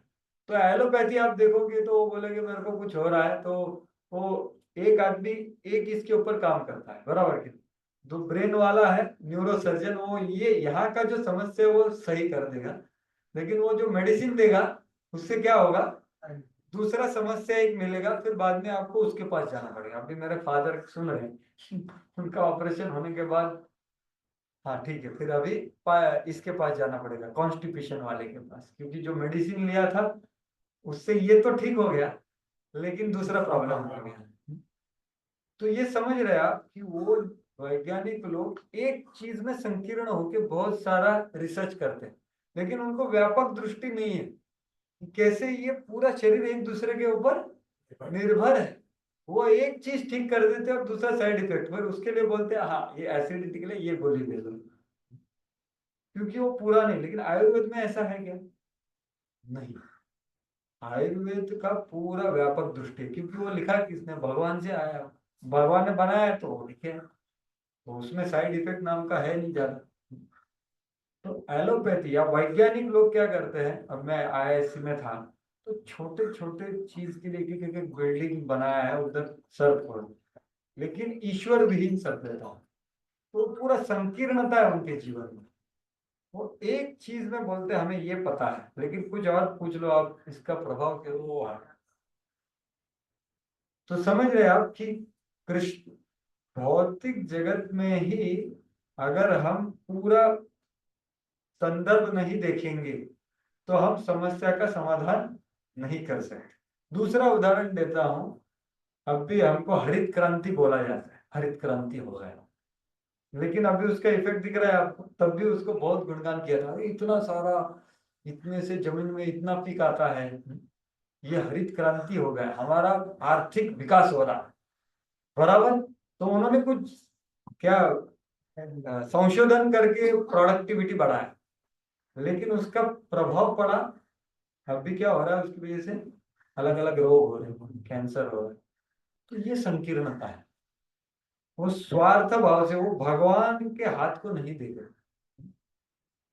ऐसा समृद्धि पहले था नहीं क्या, हम अब सुनेंगे नंद महाराज के वक्त एक दूसरे के ऊपर वो क्या फेंकते थे, खेलने के वक्त माखन बिकम, तो समृद्धि बहुत था, ये हरित क्रांति का जरूरत नहीं था तभी, लेकिन वो भगवान के परिप्रेक्ष्य में देखते हैं। तो ये पूरा जो स्लाइड है उसमें एक ही चीज समझना है कि भाई पूरा संदर्भ स्पष्ट नहीं है तो हमारा जो भी समस्या है उसका समाधान निकलने वाला नहीं। अगर एक पूरा संदर्भ, एक ही हाथ का प्रॉब्लम सॉल्व कर दिया तो बाकी दूसरा प्रॉब्लम होगा, ये होने से ये प्रॉब्लम होगा। आप देखिए ये प्रिंसिपल सब जगह पे अप्लाई होगा। मैंने 2 उदाहरण दिए, लेकिन कहाँ भी ले लो आप, वो एक सॉल्यूशन निकालते हैं, उसका बड़ा प्रॉब्लम होता है दूसरा, क्योंकि उनको क्या है, प्रॉब्लम है पूरा संदर्भ नहीं दिख रहा है, ये क्यों बनाया भौतिक जगह, तो उसका पर्पस क्या है। लेकिन ये पहला जो 9 स्कंध है वो आपको ये स्पष्ट करेंगे तो भगवान ने ये कैसा बनाया, तो वही यहाँ पर लिखा गया है। वैज्ञानिक संदर्भ को यथासंभव संकीर्ण बनाते हैं। आपने देखा ना सुपर स्पेशलिटी क्लिनिक, नहीं तो ये आप आईआईएससी ने तो जाओगे तो एक एक मैकेनिकल डिपार्टमेंट में 10 डिपार्टमेंट होते हैं, क्योंकि हम सिर्फ इसका अध्ययन करें। बहुत संकीर्णता, पूरा उनका लाइफ उसमें दे देते हो, यथा संभव संकीर्ण बनाने का प्रयास करते हैं। शरीर के एक हिस्से का विशेष रूप से उपचार करते हैं, लेकिन दूसरे हिस्से में प्रॉब्लम होता है। Side effect. जबकि कृष्ण का विज्ञान जिस भागवतम में समझाया गया है जीवन का पूरा संदर्भ देता है, सिर्फ एक समस्या का समाधान नहीं, पूरा समाधान। क्या बोलते हैं ना उसको कि not treating the symptoms but the disease. जो रोग होता है और उसका एक लक्षण होता है, तो लक्षण को सिर्फ वो ये नहीं करता, वो रोग पे जाता है। तो इसलिए हम लक्ष्य को सीमित करते गलतियां करते हैं। मतलब ये जो हमारा संदर्भ अगर छोटा छोटा करते जाएंगे ना तो हमारी समस्या बढ़ती है। तो इसलिए हमें ये जगत में रहना कैसा है, कर्म कैसा करना है, अलग अलग ये भौतिक जगत में संतुष्टि कैसे प्राप्त करना है वो भी दिया है, कैसे जिए वैदिक लाइफस्टाइल, ये सब दिया है। एसबी में हमें भौतिक जगत में खुशहाल जीवन जीने में मदद कर सकते 9 विषयों के माध्यम से। और सिर्फ उतना ही नहीं, भगवत धाम भी लेके जाए। ये जगत में कैसे वैदिक संस्कृति संपूर्ण संदर्भ पर विचार करती है और लोग भगवान और उनकी सृष्टि के साथ सामंजस्य में रहते हैं और वो भी आनंद लेते हैं। देखिए हमारे दादा परदादा वो वैदिक संस्कृति से जेके ज्यादा आनंद लेते थे क्या, नहीं बताइए। उनका शरीर भी अच्छा था। मेरे दादाजी थे वो इतने रेगुलेटेड थे ना, लेकिन फेस्टिवल है तो समझो पूरन पोली घर में बनाया तो बहुत अच्छे आनंद से खाएंगे वो 4-5, समझे 90 साल के पैसा 85-90, लेकिन बाकी दिन पे फिक्स। मतलब ऐसा उनका था। मतलब मैं एक चीज के बारे में बताया कि वो अच्छे से स्मरण शक्ति अच्छा था, बॉडी का शक्ति अच्छा था और वो आनंद ले रहे थे। आजकल क्या आनंद है, सिर्फ इसमें आनंद है बस, अनुभव नहीं है आनंद का वास्तविक, इसको भी नहीं है, कौन सा भी आनंद ले लो। क्यों? क्योंकि भगवान के संग ये नहीं। तो हमारी जीवन शैली, हमारी क्रियाएं, रिश्ते, सामाजिक मेलजोल, नैतिकता, ये सब भगवान के संदर्भ में होना चाहिए। तो ये 9 विषय वस्तु इतनी महत्वपूर्ण क्यों है कि हमारे दैनंदिन व्यवहारिक जीवन में भी हमें कैसा व्यवहार सिद्धांत के आधार पर करना है वो हमें सिखाएगा। इसलिए ये 9 विषय वस्तु जानना बहुत जरूरी है। हाँ आपने जो हिंदी का ट्रांसलेशन किया ना ये, हाँ इसमें बहुत सारी समझ में नहीं आ रहा। हाँ गलतियां है ना उसमें। इसमें हिंदी में भी है, इंग्लिश में लिखा है। आपने लिखा एस भी हमें एम डब्ल्यू से भी एम डब्ल्यू क्या है ये? मैं वही थोड़ी माफ कीजिए, क्या है तो इंग्लिश में दीजिए ना हमको, वो ज्यादा बेटर है। हाँ इससे बेटर इंग्लिश में दीजिए हमको। यस, मैं प्रयास करूंगा। वो समय का पाबंदी से थोड़ा मुश्किल हो रहा है मेरे को इंग्लिश में, तो गूगल से किया है और कुछ चीजें चेंज की है मैं, लेकिन काफी इंग्लिश ट्रांसलेशन भी होगा ना, इंग्लिश है ना पूरा अच्छे तरह। इसका इंग्लिश ट्रांसलेशन ना वो दीजिए, क्योंकि ना ये हम जाके घर पर पढ़ेंगे ना दोबारा से यस नहीं आएगा समझ में आपको। हाँ दे देंगे आपको, दोनों दे देंगे। हाँ ये तो लिखने लगता है, इसलिए आप ध्यान दीजिए और वो दे देंगे, दोनों दे देंगे। इंग्लिश वाला एकदम स्पष्ट है। हाँ ना, वो ज्यादा हमको समझ में आएगा। यस बिल्कुल। ये करने के लिए समय का मेरा पाबंदी था। एक्चुअली हमारे कुणाल प्रभु ने मदद किया थोड़ा, उन्होंने किया है, लेकिन क्या है समय लगता है। देखो ट्रांसलेटर गूगल जो काम करता है वो पूरा काम नहीं कर सकता। देखो यहाँ पर भी जान सकते नहीं कर सकता, उसे समझ में नहीं आता ना, उसको क्या समझ में आए। गूगल से ट्रांसलेट किया तो ये एसपी हमें एमडब्ल्यू से ये गूगल ने बताया नहीं, ये तो एसबी, उधर एसबी लिखा था इसलिए। जैसे एमडब्ल्यू क्या होता है ये मटेरियल लेवल, हाँ ये था ना, इसलिए मैंने बताने की वक्त बताया आपको। ये अगर इंग्लिश में होता तो मटेरियल वर्ड Yes. समझ आता हमारे को ये। तो ये हमने ऑलरेडी देख लिया है कल प्रस्ताव में। तो अभी ये दूसरा जो महत्वपूर्ण सिद्धांत है, 11-23 हो गया ऑलरेडी, तो ये है संबंध अभेदेय प्रयोजन। ये जो है ये सब वैदिक शास्त्रों में सिर्फ ये 3 चीज बताया गया। तो यहाँ पर भी आप श्लोक देखोगे तो वो सब गड़बड़ है, क्योंकि वो ट्रांसलेशन सही नहीं हुआ है। तो वो श्लोक सही नहीं है, आप राइट साइड वाला इंग्लिश वाला देखिए और नीचे वाला अच्छा है। लेकिन जो श्लोक उद्धृत किए हैं ना, वेद शास्त्र कहे संबंध अभिधेय प्रयोजन होना चाहिए, तो वेदांत सूत्र में भी 3 विषय वस्तु दिया है, सब वेदों में भी 3 विषय वस्तु दिया है, चतुश्लोकी भागवत में भी 3 विषय वस्तु दिया है, पूरे भागवत में भी 3 विषय वस्तु दिया है। वो क्या है? संबंध, अभिधेय, प्रयोजन। तो उसका मैं हमेशा आपको बताता रहता हूँ, उसका एक उदाहरण देता हूँ। कौन सा उदाहरण है वो, किसी को याद है? संबंध, अभिधेय, प्रयोजन के लिए एक उदाहरण दिया जाता है। हाँ बिल्कुल, उधर लिखा है जीपीएस, बराबर। तो ये जीपीएस हम लगाते हैं तो यहाँ पर बैठ करके सब जान सकते हैं कि भाई मैं कहाँ हूँ, कौन से रास्ते से जाना है कुंज बिहारी मंदिर, कहाँ पर ट्रैफिक है, कितना समय लगेगा, और उधर जाके क्या दर्शन होगा, वो भी यहाँ पर बैठ के ले सकते हैं 3D मॉडल। लेकिन आपने यहाँ पर बैठ करके लिया तो ये पूरे ज्ञान को बोलते हैं संबंध। लेकिन जब आप मोबाइल खोल करके गाड़ी में बैठेंगे, चलाने जाएंगे, तो वो हो गया अभिधेय। और बीच में समझो कुछ एक्सीडेंट हो गया किसी का, तो आपको थोड़ा साइड से जाना पड़ सकता है। नहीं तो हमारा एक्सीडेंट हो गया, नहीं तो हमारा नहीं, हमको आगे किसी ने ठोक दिया, मतलब ये सब क्या है? वैष्णव अपराध। नहीं तो कुछ हो जाता है आजू बाजू में तो। लेकिन ध्येय स्पष्ट है, थोड़ा डिटूर लेके, जैसे गूगल बताता है, थोड़ा डिटूर लेके चले जाओ, तो ये अभिधेय है। तो इसको जानना भी संबंध ज्ञान है, जानना, इधर बैठ के जानना। और फिर प्रयोजन, तो वो एनालॉजी इधर दिया। तो पूरे भाग, सब जगह पे ये तीन विषय वस्तु है। देखिए समझे, जो भी हम पढ़ रहे हैं, अध्ययन कर रहे हैं, वो आइदर ये तीन में से होगा, वो संबंध होगा, अभिधेय होगा, या प्रयोजन होगा। तो इसलिए भागवत के पहले 2 स्कंदों में हमें अभी जा रहे। तो 2 स्कंद क्या है? Prelude to entire Shrimad Bhagavat. पूरे भागवत का ये क्या है? प्रस्तावना है। पहले 2 स्कंद, समझ में आया ना? पहले 2 स्कंद, तो हमें बाद में सर्ग वगैरह बाद में चालू होगा। तो प्रस्तावना है, उसको अच्छी तरह से प्रस्तुत होना पड़ेगा। जैसे हमने कल प्रस्तावना पे अच्छा विचार किया, तो वो प्रस्तावना की प्रस्तावना थी। तो अभी ये पूरे भागवत की प्रस्तावना कहाँ है? पहले 2 स्कंदों में। तो प्रभुपाद जी 2.2.12 के तात्पर्य में क्या लिखे हैं?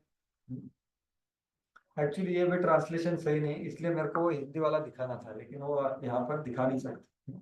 तो मैं, आप किसी के पास नहीं है ना अभी? हाँ, 2.2.12 किसके पास है मोबाइल में?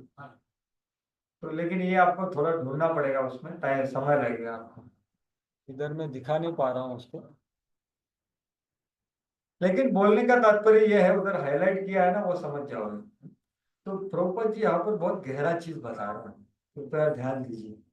वो क्या बता रहे हैं कि भाई इसलिए एक वाचन श्रीमद् भागवतम उनके द्वारा इस महान साहित्य के प्रथम और द्वितीय सर्ग तक ही सीमित रखना चाहिए। तो यहाँ क्या बताया गया है कि भाई हमारे अगर हृदय में कुछ काम वासना है, तो हमें पहले 2 स्कंद तक हमें सीमित होना पड़ेगा, ऐसा प्रभुपाद जी बोल रहे। ये कौन सा श्लोक है? 2.2.12। अगर शक्य है तो ये आप घर पे जाके इसको, बहुत अच्छा तात्पर्य है। और इसमें काम वासना ये शब्द 12 बार आया है, और इससे मुक्त होना कितना जरूरी है वो बताते। और वो बताते अगर ये है ना, तो फिर पहला 2 स्कंद के परे जाना नहीं है, ये यहाँ पर हाईलाइट किया है। अवश्य पूर्ण। ठीक है, मैं क्या करता हूँ, इधर का पढ़ता हूँ, आप श्रवण कीजिए, ठीक है?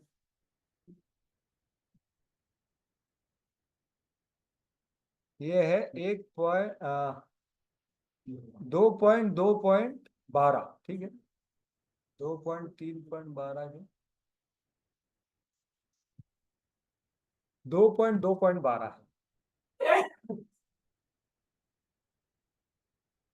तो ठीक है, किसी को मिला तो समझ सकते हैं, नहीं तो मैं इंग्लिश में पढ़ता हूँ, कुछ लोगों को समझ में आएगा। 2.2.11 12 सॉरी।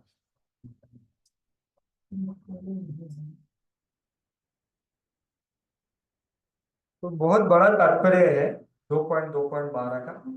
तो उसके अंतिम 4-5 जो लाइन है, किसके पास है क्या हिंदी में, देखना है तो देख सकते, अंतिम कुछ लाइन है, वो क्या है कि the conclusion is that those who are still entrapped by sex indulgence should never progress to meditation above the feet of the Lord. भगवान के चरण कमल का ध्यान, उसके चरण कमल का ध्यान ही करो, उसके ऊपर मत जाओ, ऐसा बोल। Therefore, recital of Srimad Bhagavatam by them should be restricted to first and second cantos of the great literature. कि अगर वैसा है तो पहले 2 स्कंदों तक सीमित रहिए। One must complete the purificatory process by assimilating the contents of first 9 cantos. मतलब 9 स्कंद में जो सिद्धांत बताया गया है उसको अच्छी तरह से ग्रहण करके हमारा शुद्धिकरण का विधि पूरा करना है, ऐसा प्रभुपाद जी बोल रहे हैं। मस्ट कंप्लीट, ये करना ही पड़ेगा। Then one should be admitted into the realm of 10th canto of Shrimad Bhagavat. उसके बाद फिर वो 10वें स्कंद में प्रवेश कर सकते। तो बोलने का तात्पर्य ये है कि भाई पहले 2 स्कंद बहुत जरूरी है, क्योंकि उसमें 2 चीज बताया, क्या है, अधिकारी तत्व और साधन तत्व। तो उसके बारे में अभी चर्चा करें। तो यहाँ पर आपके सामने जो गोल गोल दिख रहा है वो क्या है, वो 2 मिनट में बता देता हूँ कि पहला 2 स्कंद भी क्या है, एक प्रस्तावना जैसा है जिसमें ये बताया, लेकिन उसके पहले 3 जो चैप्टर है ना वो भी उसके जैसे है। पहले स्कंद के पहले 3 चैप्टर उसमें भी प्रस्तावना दी है, उसकी प्रस्तावना, क्योंकि विषय वस्तु वही है, संबंध अभिधेय प्रयोजन। तो पहले 3 अध्याय, और पहले 3 अध्यायों को छोड़ दीजिए, पहले 3 श्लोक ले लीजिए सिर्फ, उसमें भी इसका ही वर्णन है, संबंध अभिधेय प्रयोजन। लेकिन फर्क इतना है कि विश्लेषण ज्यादा किया हुआ। पहले 3 श्लोक बहुत हेवी है, उसका थोड़ा फूल करके बताया है पहले 3 अध्यायों में। तो यहाँ पर आप देखोगे तो पहले 3 श्लोक क्या है, व्यासदेव का मंगलाचरण, बाद में के 3 चैप्टर क्या है, सुखदेव शौनक आदि ऋषि के 6 प्रश्न और उसके उत्तर। तो उसमें संबंध अभिधेय प्रयोजन इतना ही बताया। और फिर पहले 2 स्कंद जो है वो अधिकारी तत्व और साधन तत्व, उसमें भी वही संबंध अभिधेय प्रयोजन। तो ये प्रस्तावना हो गई, और फिर पूरा बचा हुआ भागवत भी एक्चुअली उसका भी विश्लेषण करें। तो ये बताया जा, इसलिए ये जानना जरूरी है, संबंध अभिधेय प्रयोजन। ठीक है, तो अभी जस्ट 5-5 मिनट में हम पहले स्कंद का जो अधिकार तत्व क्या है वो देखेंगे, और 5 मिनट में दूसरे स्कंद का साधन तत्व क्या है वो देखेंगे। इसको जरूरत नहीं।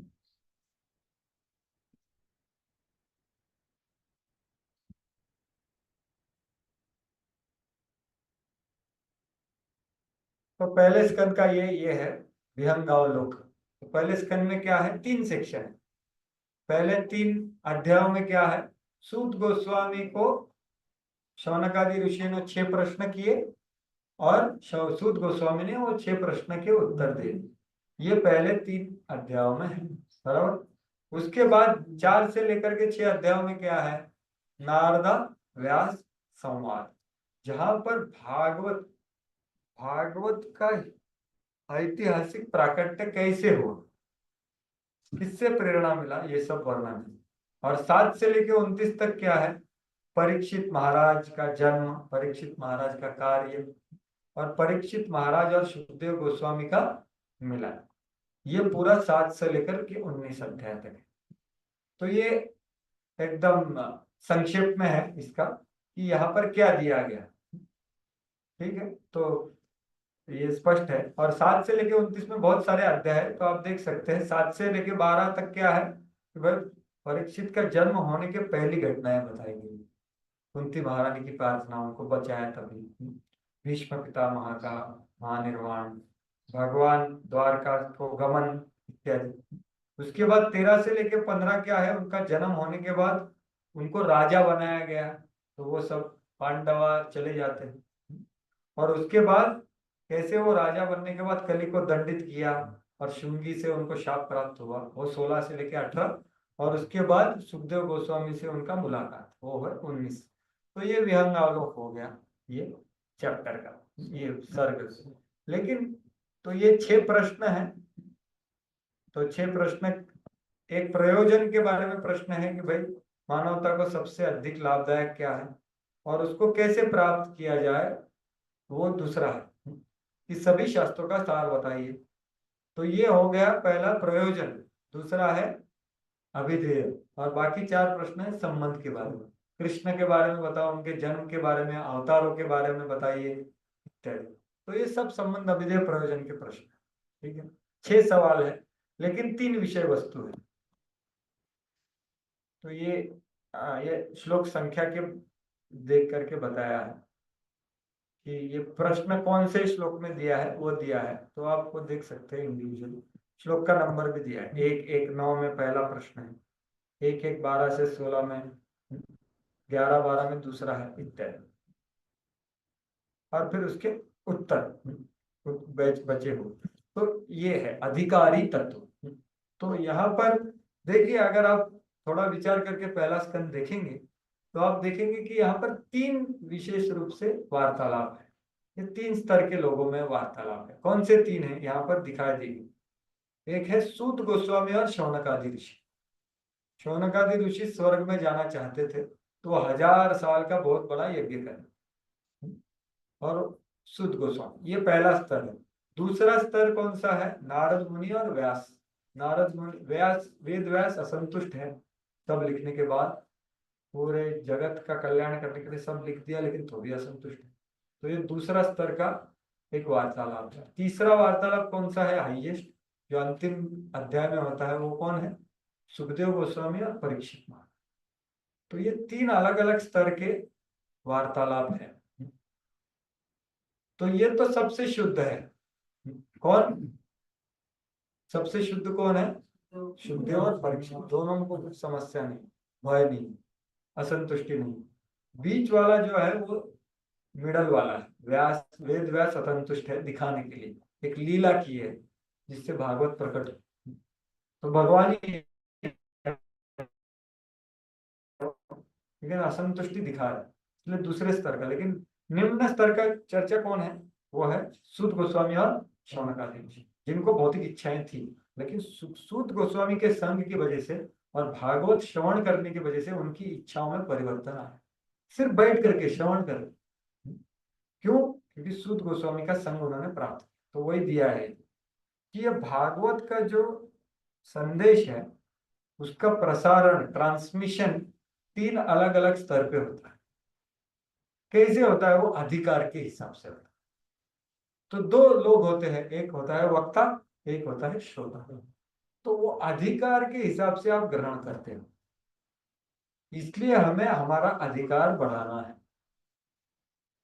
और श्रोता के बारे में ज्यादा चर्चा किया है, क्योंकि हमें प्राय इस्कॉन के प्रभुपाद जी की कृपा से जो वक्ता है वो तो परंपरा में होते, बराबर की।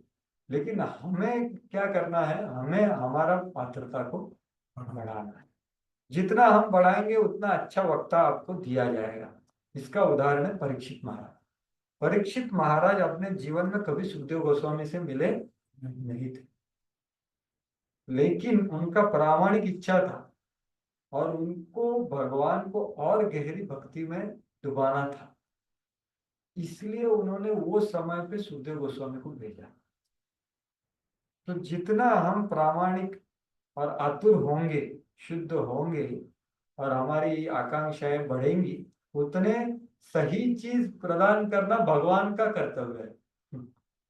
हम जितना अच्छा श्रोता बनने का प्रयास करेंगे उतना अच्छा वक्ता हमें प्रदान किया जाए। तो ये इसका अधिकारी तत्व है। इसलिए आप देखोगे ये सब पहले स्कंद में है, ये तीनों जोड़ियां।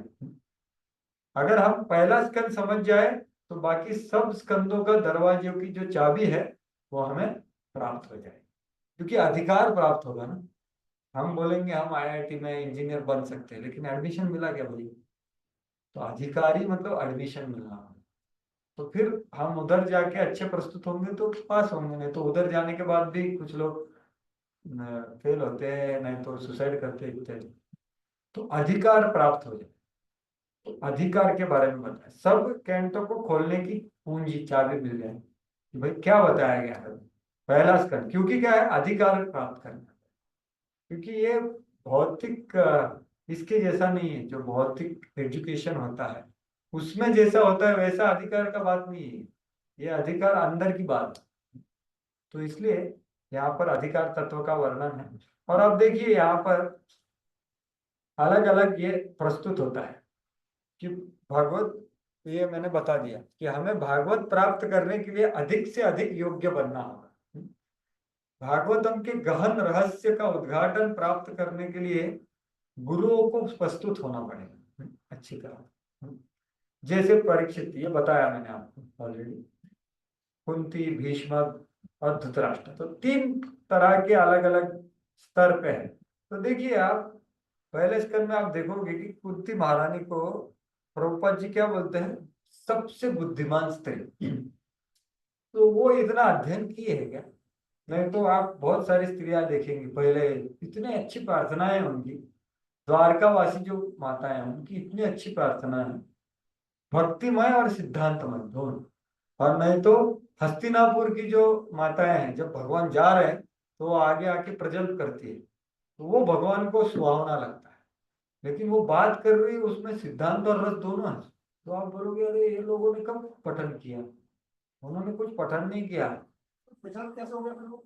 हाँ वही तो बता रहा हूँ, कैसे हुआ बताइए। वो कैसे, वो तो गुरुकुल नहीं जाती थी, पढ़ाई वढ़ाई उनका कुछ है नहीं, घर गृहस्थी में। नॉवल टैक्स भी है, नॉवल टैक्स कहते हैं, वो एकदम आध्यात्मिक कैसे हो गया सर, तुम ना अभी। हाँ वो अभी का आप बोल रहे हैं ना, मैं हम लोग उधर का बात कर रहे हैं। तो वो लोगों को इतना भगवान के बारे में ज्ञान और वैराग्य कैसे आया? हाँ श्रवण करने से। क्योंकि उधर तब भी मुनि ऋषि लोग, नारद मुनि लोग आते थे, कथाएं सुनते बस, उनको पठन अध्ययन का कुछ जरूरत नहीं था। सब उनको, क्योंकि उनका, प्रभुपाद जी बोलते तात्पर्य में, उनका माताओं का सबसे बड़ा गुण है सरलता। कि भाई सरलता से वो भगवान, हाँ ये भगवान है भाई, वो प्रस्तुत हो जाएंगे, प्रोग्राम में आएंगे इत्यादि, प्रभुपाद जी लिखे। तो ये लोगों ने सिर्फ श्रवण किया है बस, तो इसलिए उनको ज्ञान और वैराग्य उतना भक्ति प्राप्त हो गया। इसलिए प्रभुपाद जी बोले मोस्ट इंटेलिजेंट। और सभी भक्त ऋषि मुनि गण कुंती महारानी को प्रार्थना को दंडवत करते हैं, क्योंकि इतनी गहरी प्रार्थना है, इतनी प्रेममय प्रार्थना। कैसे? क्योंकि उन्होंने श्रवण किया, भीष्म पितामह का दिखाया। और लास्ट में उल्टा उदाहरण क्या है, धृतराष्ट्र, इतना उसको समझाया तो भी वो ग्रहण नहीं कर पाया, क्योंकि गलत उसका भाव था, तो वो कुछ ग्रहण नहीं कर पाया। बताने वाला तो शुद्ध भक्त था ना, कौन था? विदुर। लेकिन वो ग्रहण कर पाया नहीं। जब दुर्योधन मरा तब भी वो कुछ ग्रहण कर पाया। तो श्रोता सही बनना है, ये अधिकार, यही सब चैप्टर में है ना। आप अगर थोड़ा चिंतन करेंगे यही सब कंटेंट है पहले स्कंद में, कि भक्ति से ज्ञान और वैराग्य प्रकट हो जाए। तो ये माताओं में प्रकट हो गया, भीष्म पितामह में प्रकट हो गया। तो इसलिए भक्तिमय जीवन से श्रीमद् भगवद गीता ने भागवत है, भागवत को समझने की योग्यता उत्पन्न होती है। तो हम सभी घटनाएं भगवान को केंद्र बिंदु रख के देख सकते हैं जब हम भागवत को श्रवण करेंगे अच्छी तरह से, और अलग अलग स्थितियों में अच्छे से पालन करना चाहिए। तो ये अधिकार हमें जनाना है, ये अधिकार हम बनाएंगे तो फिर सब खुल जाए। तो ये परम पूज्य भक्ति विज्ञान महाराज ने बताया था, पहले स्कंद में सब चाबी है, अगले स्कंद की तो ये अधिकारी तत्व है। और हमें भागवत सुनने के लिए हमें अधिकार, ज्यादा से ज्यादा योग्य अधिकार की तरफ बढ़ना है। और हमारा दृष्टिकोण कैसा होगा, फिर व्यापक होता जाएगा ये भौतिक चीज। तो ये हो गया अधिकार तत्व। अभी दूसरे स्कंद का 5 मिनट में 43 हो गया, जल्दी से बताता हूँ। दूसरे स्कंद का क्या तत्व है? अभी अधिकार प्राप्त हो गया, कॉलेज में एडमिशन मिल गया, फिर क्या करते हैं हम? पढ़ाई करते हैं, बराबर। मतलब क्या, अभी भक्ति का अधिकार या भागवत ग्रहण करने का अधिकार प्राप्त हो गया, तो साधन तत्व क्या होना चाहिए? तो बाकी सब साधन कैसे भक्ति से निकृष्ट है, इसको बहुत अच्छी तरह से दूसरे स्कंद में बताया है। अष्टांग योग, कर्म योग, देवी देवताओं का पूजा, ये सब को कंपेयर करके भक्ति से कंपेयर किया है। जैसे आप कुछ मोबाइल खरीद रहे हो ना नया, तो कैसा दिखाते कंपनी वाले, वो मोबाइल का स्पेसिफिकेशन देंगे और बाजू में क्या देंगे, दूसरे मोबाइल का, दूसरे कंपनी का, और ये कैसा श्रेष्ठ है वो दिखाएंगे, बराबर की। वैसा ही ये स्कंद में आपको दिखाया जाए। तो ये साधन तत्व जानना क्यों जरूरी है, क्योंकि ये साधन तत्व है भक्ति, विशेष रूप से श्रवण। श्रवण से भक्ति शुरुआत होता है। तो ये श्रवण का इधर आपको सच्चा है, प्रभुपाद जी का हरे कृष्ण महामंत्र श्रवण करने के लिए। तो ये कल बताऊंगा मैं, ये थोड़ा ये है। तो ये अध्याय है, पहले 4 अध्यायों में क्या है, भक्ति सर्वोच्च साधन है। योग, अष्टांग योग या देवताओं का पूजा नहीं।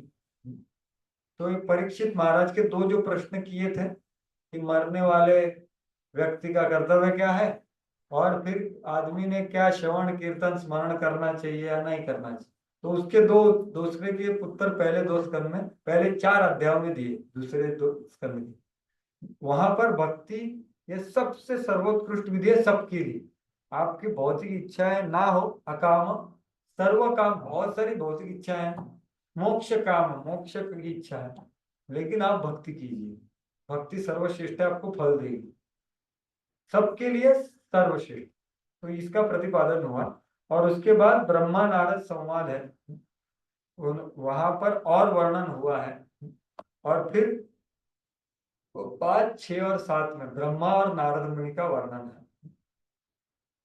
और फिर 8वें चैप्टर में बहुत सारे प्रश्न हैं, इतने सारे प्रश्न ना, 20 प्रश्न पूछते हैं परीक्षित महाराज, क्योंकि उनको पता चल गया भाई भगवान के बारे में श्रवण करना है, तो हमें अभी 7 दिन है, तो बहुत सारे प्रश्न पूछ देते हैं। वो सब प्रश्न 8वें इसमें। और 9वें अध्याय में फिर भगवान सुखदेव गोस्वामी उसको उत्तर देना प्रयास करते हैं, चतुश्लोकी बताकर, चतुश्लोकी भागवत। और ये और 10वें स्कंद में जो हमने कल से चर्चा कर रहे हैं, 10 विषय वस्तु, उसका वर्णन है 10वें स्कंद में, जिसका ऑलरेडी हमने चर्चा की। तो ये है पूरा दूसरे स्कंद का ये। तो ये साधन तत्व है और इसको हमें जानना है, ठीक है। तो ये है साधन तत्व। और साधन तत्व में महत्वपूर्ण है नवविधा भक्ति, और उसमें महत्वपूर्ण है 3 चीज। पहला क्या है वो, श्रवण कीर्तन और स्मरण। तो वही बार बार आता है, तस्मात् भारत सर्वात्मा भगवान हरि ईश्वरा श्रोतव्य कीर्तितव्य स्मर्तव्यो इच्छता न। तो ये 3 बहुत जरूरी है, इसका बारंबार दूसरे स्कंद में बताया जाएगा। तो ये संक्षेप में दूसरा स्कंद बताया। तो हम अभी ऑलरेडी समय बहुत ज्यादा हो गया, तो हम यहाँ पर विराम देंगे। आपके सबके शांत रख के श्रवण करने के लिए बहुत बहुत कृतज्ञ हूँ। बहुत बहुत धन्यवाद। ग्रंथराज श्रीमद् भागवतम की जय, श्रील प्रभुपाद की जय, हरे कृष्ण। तो अभी आप किसी को आनंद अगर प्रस्थान करना है तो आनंद से प्रस्थान कर सकते हैं, ऑनलाइन ऑफलाइन जो भी है। अगर किसी को कुछ प्रश्न है तो आनंद से पूछ भी सकते हैं, ठीक है। और किसको प्रस्थान करना है बिल्कुल कर सकते हैं, कुछ प्रॉब्लम नहीं। बहुत बहुत धन्यवाद। किसी का कुछ प्रश्न है ऑनलाइन ऑफलाइन तो डाल सकते हैं आप इसके ऊपर।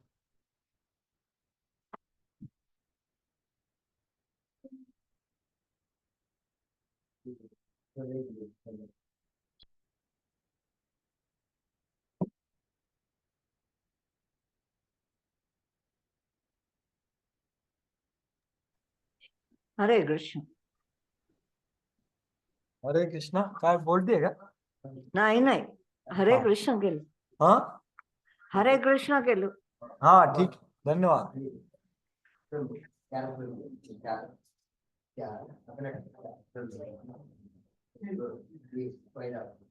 पहिला आहे तो नित्य लेकिन ये नहीं काम करता दूसरा आहे तो ब्रह्माजी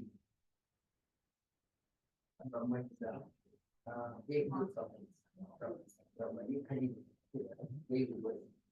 किसी का कुछ है प्रश्न? आप बैठे हुए हैं, मतलब कुछ है आपके हृदय में, कुछ व्यक्त करना है, कर सकते। आपका कुछ है प्रश्न? स्पष्ट है सब?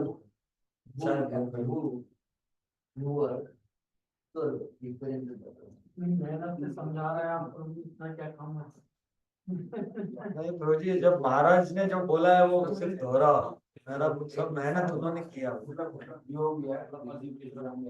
एक्चुअली मैं जब ये सुना ना लेक्चर कोरोना में, मेरे को लगा कि ये भागवत ऐसा प्रस्तुत होना चाहिए, ऐसे ऐसे चश्मे से भागवत में बहुत अच्छी तरह से पढ़ने में नहीं आता है ऐसा, हाँ स्टेप बाय स्टेप समझा रहे हैं ना। और इसको लेकर के आप अभी अध्ययन कीजिए, ये चश्मे से देखिए, वो जरूरी है। तो ये अलग हो जाएगा एकदम। क्योंकि वो चाबी मिल जाती है ना, वैसे महाराज बोले भागवत डीजी पूजा प्रभु जी क्या योग या डीजी पूजा नहीं, देवी गॉड, देवी गॉड पूजा, देवताओं, ये क्या है ना, इंग्लिश में बनाया है, उसका गूगल से मैंने ट्रांसलेट करवा दिया, लेकिन वो क्या है समझ में नहीं आ रहा। हाँ। पहले बोले थे ना कि उसमें हिंदी में जो डाला है वो इंग्लिश में डालता था, तो अच्छा समझना। चीजें देव पूजा, देवी पूजा होता तो समझना। देवी पूजा मतलब यही है ना, देवी देवताओं देवी गॉड, देवी गॉड इंग्लिश, यही मेरे को क्या है, समय नहीं मिला ये करने के लिए, पीपीटी बनाने के लिए अच्छी तरह से। अभी कल प्रयास करता हूँ, देखता हूँ। प्राकृतिक हे सगळेच्या सगळे जातात 4 प्र है। हे कोणामुळे जाणार ब्रह्मजीच्या संदर्भात आणि सर्वात ये Redmi 9A कौन है इधर? सगळेच्या इसका नाम बता सकते हैं? हरे कृष्णा ऑनलाइन। आत्यंतिक आत्यंतिक आत्यंतिक आत्यंतिक म्हणजे सर्वांचा नाश, तिथे काय राहणार नाही, हे म्हणजे आपलं नेहमीचा जो हरे कृष्णा। तो मैं मीटिंग एंड कर रहा हूँ अभी इधर ऑनलाइन वाला। एक दिवसाचं 100 दिवस, एक दिवसामध्ये एक दिवस पूर्ण झाला की